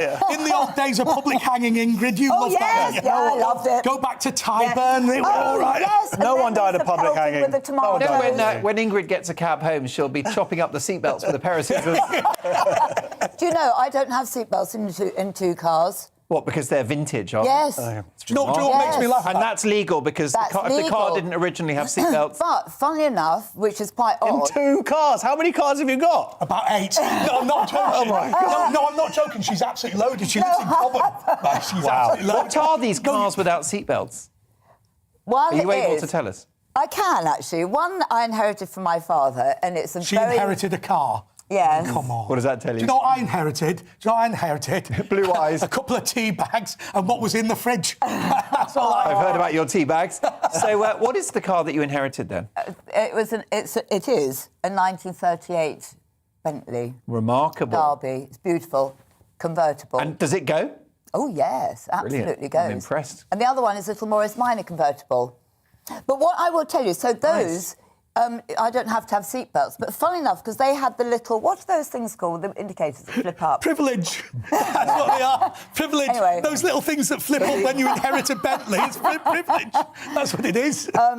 Anyway. But these indicators that would manually pop open, yes, I remember those. Yes. They are illegal. So I've had to have blinker thingies, Installed. Yes, on the front and back of the cars. But I don't have to have seatbelts. It's quite funny, but interesting. does it tell us? Does it tell us that actually older drivers are safer, and that maybe this person learned to drive at the age of 12 when the world was a more safety conscious? Yeah, there were place? about 4 cars on the road. So no wonder he didn't have any accidents. It was like. Although, don't you think it's amazing? I mean, imagine how much money this guy has saved on insurance. Wow, but tens of thousands of pounds. Yeah. And he's been all right. Maybe we should go back to that of not having so many restrictions. Yeah, if you survive to 84 without, then you. I mean, you've insurance is necessary. It's the law, but it's a racket anyway, isn't it? I was just reading today about lots of insurance policies that are still more expensive for those that are loyal and stay with one company. Oh, yes, it's awful. I've just done my insurances and I've moved. It's about £20,000 just in insurance for the 8 cars. No. Do you know something? For the Bentley, it's £164 a year. No, £264 a year. Wow. And you know why that is? Because you're not going to be a Very reckless rich driver. people have treated themselves. You own the company, Ingrid. The reason is, when she inherited AXA Insurance, she decided to exempt herself. No, but why are they cheap to insure? Because, well, first of all, you're not going to drive 10,000 miles a year. But secondly, you're not going to be a reckless driver. You're going to really, really look after your car. I've never had an accident in that car. Apart from you, because you But get I down do the pub think- with your mates, have a few pints, and no seatbelts. You're a hellraiser. In fact, I'd like to see your driver's licence. Oh, no, I would rather you didn't. I might have to have a look no, at that. I'd rather you didn't. It's interesting, though, the idea of getting away with what was effectively a crime for that long. And this person might have reached the end of their natural life, and they could have been on their deathbed and just thought, got away with it. All it was, very satisfying. Number plate recognition. That's all it was. That's how they got caught. So it's technology that finally caught them. Yeah. What about the people that get caught on DNA databases and they perhaps murdered someone in the 1960s? Did they get that? They're a pensioner. They get a knock on the door in 2022. But you know, on a serious note with that, and people with DNA and all that sort of thing, you know, when there was this whole thing... Everybody's got DNA. I should point out, everybody's got DNA. The additional... Look at you, Mr. Science. The huge Look at you, Mr. Fact Checker.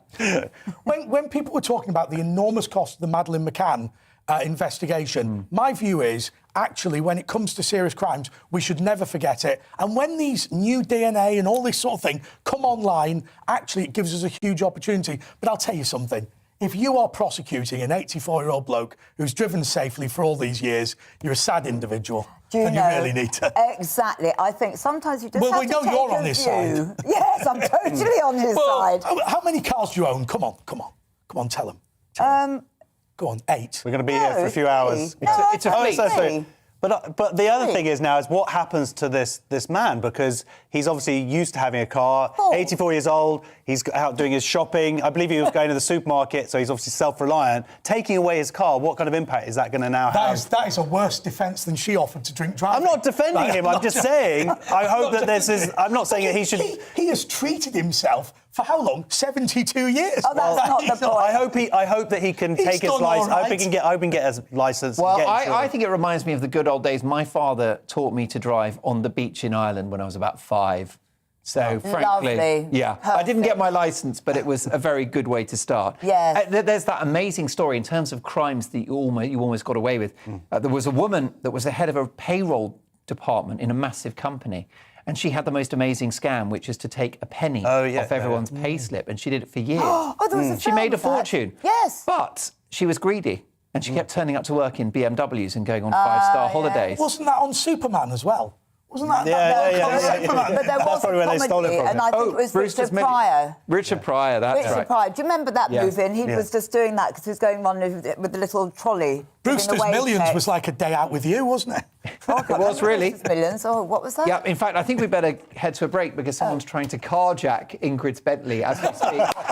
So she can go outside and check out that one. Lots more to come, including the all-inclusive holidays that are anything but, and another great British game show. Plus, is snobbery alive and well in Britain? See you in 2.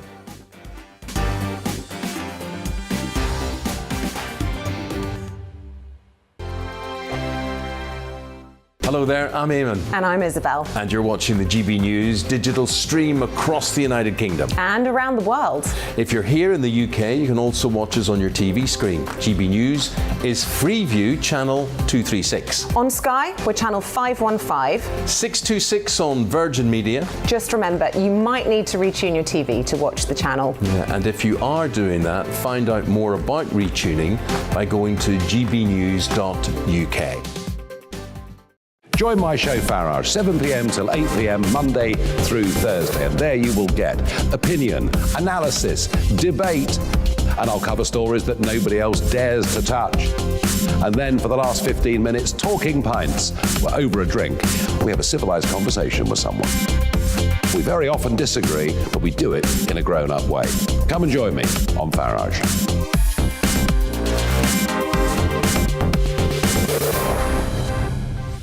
I'm Dan Wootton. Join me Monday to Thursday from 9 to 11 for the feistiest and most fun news debate on TV, where free speech reigns. I'll bring you a sharp take on the day's biggest stories, bombshell newsmaker interviews, and A-list guests. And I guarantee you, no spin, no bias, no censorship, and no reason to go to bed. That's Dan Wootton tonight, Monday to Thursdays from 9 on GB News. Hello there, I'm Eamon Holmes. And I'm Isabel Webster. And we hope you can join us for Breakfast with Eamon. And Isabel. You make me laugh out loud, belly laugh. Is that important first thing in the morning? Yeah, absolutely. And there's me trying to be deadly serious. News is a serious business. Yeah, I have to rein you in sometimes. Well, it doesn't stop us laughing at it. It doesn't stop us having an opinion on what's going on. Yeah. And it certainly will not stop us reflecting what you think. Weekdays from 6 to 9:30 on GB News.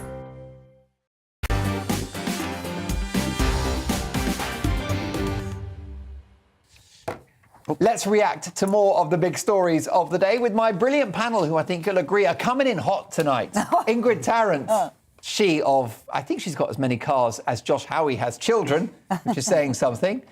The kids need more oil changes. And we've also got Andre Walker and the aforementioned brilliant comedian Josh Howie, who is a regular star of Headliners, which I'll be in the presenter's chair for at 11.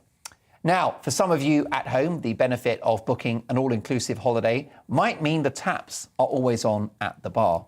Well, if you're heading to Ibiza or Mallorca with EasyJet, you will be rationed to having only 6 drinks a day included within your package. 6 drinks a day. It's like being a teetotaler. The rest you will have to pay for yourself. It's leading to uproar that the new policy is defeating the point and very definition of all-inclusive.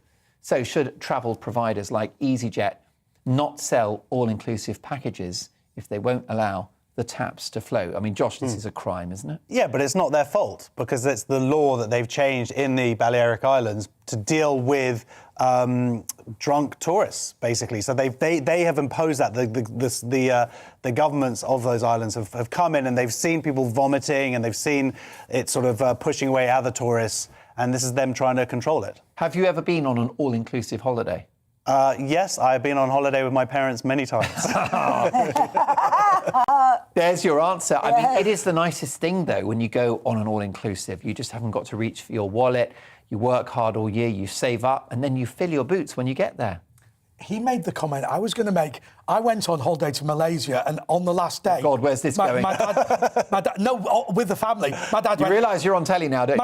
My dad went, how much? How much? Right, and I was talking about drinks here? Or... I was so drunk in the bar, I signed Tsar Nicholas II to almost every single bill.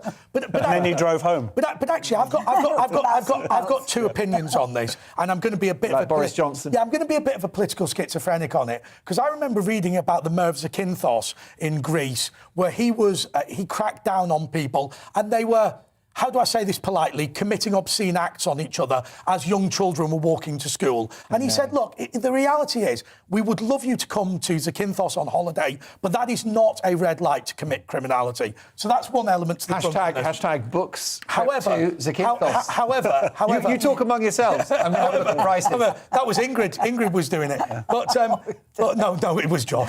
Yes, I'm not joking. Tickly with the chin. Anyway, why am I said that? But actually, on the other side of it, in reality, if somebody promises you unlimited drinks or unlimited food, they should be unlimited drinks or unlimited... Or they can say, if you have this package, you'll only get 6 drinks a day, that's it. Yeah. I think it's the nanny state gone mad, I really do. Well, it is a nanny state gone mad, but first of all, I mean, importantly, it's trade description. Correct. Yes, because they're all inclusive. So actually, they really need to address that because people could sue them quite rightly. Yeah. You know, there is a problem. It is nanny state. But who's the state?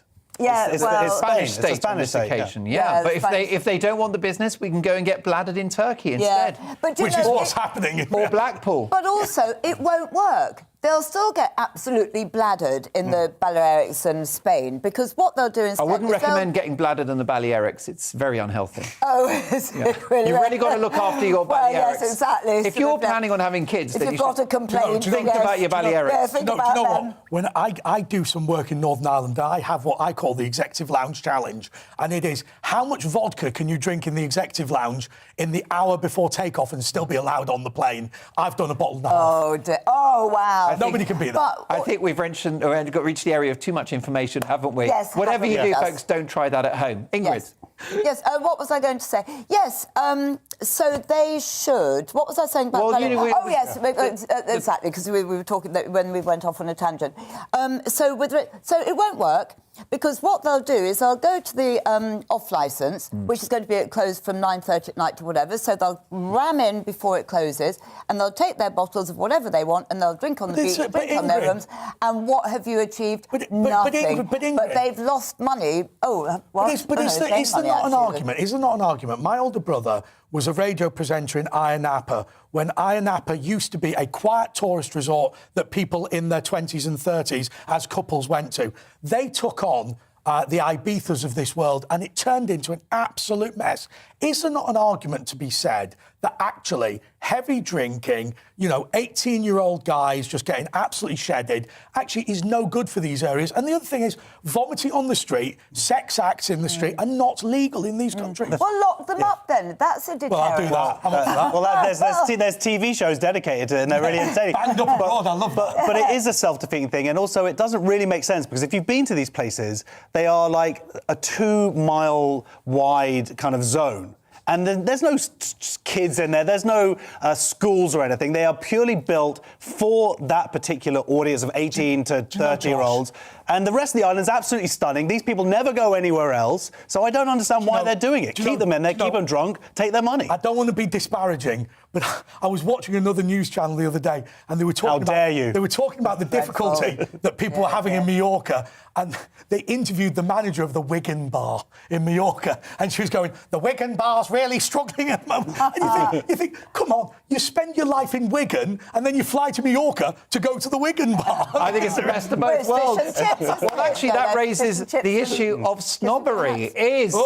Is Andre being snobbish? Because Britons have shared some of their snobbiest opinions, including that fingernails are trashy and anyone dripping in gold and designer clothes is vulgar. You're knackered. Oh, no, listen, I'm all right. Don't know much about That's the only bit of gold on me. One Reddit user said he thinks less of parents who wear pyjamas outside of the house, insisting they are setting their kids up to fail. So what do we think about this? I mean, do you think, Ingrid, that we are a bit snobby? Are there some things which are, down market? Well, if being classed as snob is based on you think it's dreadful that somebody goes to the supermarket in their pyjamas, then I think probably all of us not in their Bentley. Yeah, they haven't taken their Bentley to the supermarket. Well, I used to have some slippers, which I think are called Mojaves. Is that right? Are you familiar with that brand? I think that's what they were called. And they were very clever because they were slippers that looked like shoes. Yeah. And they came with a little sort of outer bit. And that meant I could actually do the school run in slippers, but not look like a very unstylish person. I'll tell you something, Josh. He's got more stories than that, like that. Believe me. I've got hundreds of them. Endless. He's got socks. He's got shoes. There's trousers as well. He had these chinos that looked like denim. Amazing. I have to admit, there was a time when I used to go in my PJs with my coat and then covered up, but then I didn't have to get out of the car. It was just bye children, then whiz back home. But I was, of course, if I got stopped or needed to get out, I looked like I was just... You wouldn't see the PJs underneath. Could have gone naked, really. You should have done. I should have done. I'd have paid. That means could have led to even more children and another Bentley. I mean, are you snobby at all? Yeah, I'm a snob, and I've got no right to be because I've got no money. It's not about money, is it, snobbery? What do you look down on? Let's have a quick look at what's going on here.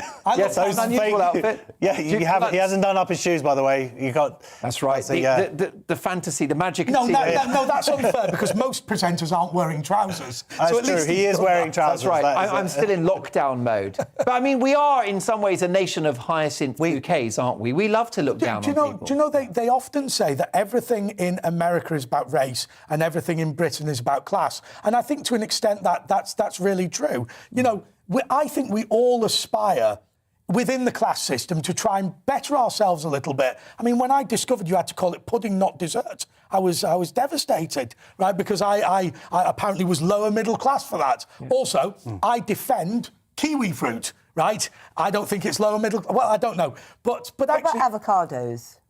I wouldn't eat that. Can I offer eating on public transport? Oh, I hate that. Is not. I mean, you're right, and being a hypocrite, I've eaten on public transport. We work late at night, coming back from a gig, haven't eaten because I don't like to eat till the gig's over. I want to get home as soon as I can. I know it's wrong. And I think it's morally wrong to do it, to impose your style. I try and sit as far away from... I try and eat sushi, is what I do. I have to say, I think it's horrible, but it depends how you eat. And I'm thinking of the worst thing where it's like all sticky, greasy and... Well, burgers and... Yeah. She's talking about my body. Well, there you go. I do actually eat on... I'll have a little coffee, takeaway or something, but I think I do it politely and nicely. I think there's a big difference, and I'm not being rude, between the sort of food he's talking about with me and the sort of thing you'd eat on the tube. I think the big fat doner kebab. That's it, exactly what I had in my mind. Just all that stuff. I think you having a little coffee is not what he's on about. Probably not, I'll be honest. And on that rather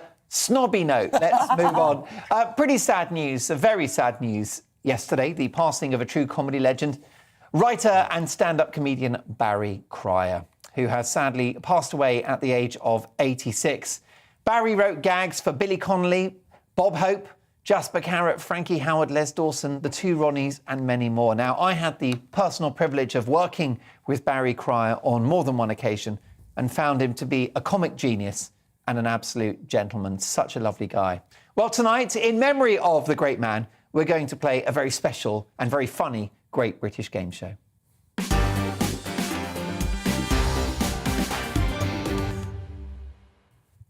Barry Cryer was responsible for so many one-liners, including this classic. Analysing comedy is like dissecting a frog. The frog dies and no one laughs. Brilliant stuff. So tonight, I want you at home and my panel in the studio to guess which famous comedians are responsible for which classic jokes. That's right, we're going to play a game of Whose Laugh Is It Anyway? And let's start with our first gag. Name that comedian. So what we're going to do is we're going to read the gag out, and here it is. Who said the following? I don't want to belong to any club that would Marx. Me. I started. You started, so you'll finish. I'll give you the whole line. I don't want to belong to a club that would accept me as one of its members. It was Groucho Marx. The points go to Andre. No, I get it points because I'm Jewish and he's Jewish, and there we go. Also, I'm wearing glasses. No, that's not fair. That's racism against me. There you go, Stuart's inquiry. Yeah. Okay. Racism against Gam and fat boys. We've got 7 to get through, so let's crack on. No. How about this one? I'm not afraid of death. Woody Allen. Don't wait. Okay, can I make a suggestion? Sorry. You're not allowed to pipe in until you've had the whole joke. Okay. It is the right answer. Okay. I'm not afraid of death. I just don't want to be there when it happens. Woody Allen is the right answer. No, it's not a problem. I should have explained the rules. Hang on, Mike, the camera's on me. That was him. Right, camera on him. There it is. Okay, next up. So what I'll do is I'll point to you when we're ready for the answer. Okay. I said to the gym instructor, can you teach me to do the splits? He said, how flexible are you? I said, I can't make Tuesdays. Dave Allen. Just a guess. No. He was a terrible magician, but a great comedian. Tommy Cooper. Tommy Cooper is the right answer. You did get that. You do. How about this one? I'm sure wherever my dad is, he's looking down on us. He's not dead, just very condescending. A talented, posh, young comedian. Jimmy Carr, is it? No. I know. Jack Whitehall. No. Jack Whitehall is the right answer. That was it. I'm terrible Whitehall, at games. making a joke about his own father. How about this one? Like he's never done that before. Let's power through these very quickly. There are 2 seasons in Scotland, June and winter. Oh, it's Billy Connolly or what's the other one? Frankie Boyle. It's Connolly. How about this? Well, you know me as a game show host and TV celebrity, but my dad was not a celebrity. He was a bus driver. I'd like to die the same way my old dad died, quietly and peacefully in his sleep, not screaming and wailing in terror like his passengers. Mark Dolan? No, I'm not that good. Very smooth, very polished comedian, permatan. Bob Monkhouse. How about this? He was brilliant, and people used to say he was terrible. Oh, no, brilliant comedian. How about this? I can always tell when the mother-in-law's coming to stay. The mice throw themselves under the it's traps. got to be Les Dawson. It's got to be Les Dawson. It's Les Dawson. And look, I'll give these ones away. My breasts are so low, I can have a mammogram and a pedicure at the same time. It's me. It's not Ingrid Tarrant. It's not me at all. Joan Rivers. No, they're pert. I can't believe they said I had to go at you and then... How long have we got, folks? Brilliant stuff. The Italians have got opera. The Spanish have got flamingo dancing. What have we got? Weight Watchers. Victoria Wood. I'll see you after this. That's nice. Hello, we've got some stormy weather to come across the northern half of the UK this weekend. A very windy picture through Saturday. Some spells of rain to come at times too, with the quietest of the weather towards the south. That's because this area of high pressure is sliding away. We've got an area of low pressure being named Storm Malik by the Danish Met Service, giving some very strong winds. But yet another system then piling in for Sunday. A lot of cloud in the sky overnight tonight. Temperatures, if anything, rising a little bit through the night with all that cloud around. But it's across western Scotland where we'll see the rain piling in, turning heavy and persistent. We could see up to 80 millimetres of rain here with some strengthening winds towards the end of the night. But look at our temperatures, 7 to 10 degrees Celsius. So those winds will be very strong through the morning, widely 50 to 60 mile an hour gusts, potentially 70 to 80 miles an hour. The Met Office have issued an amber warning for northeastern parts of Scotland, where we could see some damaging gusts of wind to come through the day. And it remains windy through much of the day. Even further south, the winds will start to pick up, staying quite cloudy across the far south of the UK, but elsewhere brightening skies, a few showers pushing their way through, and cooler weather with the blustery conditions. Now, the worst of the winds will ease through Saturday evening, pulling out into the North Sea. With that ridge of high pressure building in, then we'll see the skies clearing, the winds easing down, and a touch of frost is likely as we start the day on Sunday. Temperatures in rural spots getting close to freezing. But you can already see out towards the west this next system starting to push its way in. That'll start to increase the cloud across the sky, so a hazy, sunny start. but quickly turning quite cloudy. And I think as we go into the afternoon on Sunday, we will see that wet weather pushing in across Scotland. Notice it bumping into the colder air, could give some hill snow as well. And later on, we will see those winds turn very strong once again. Warning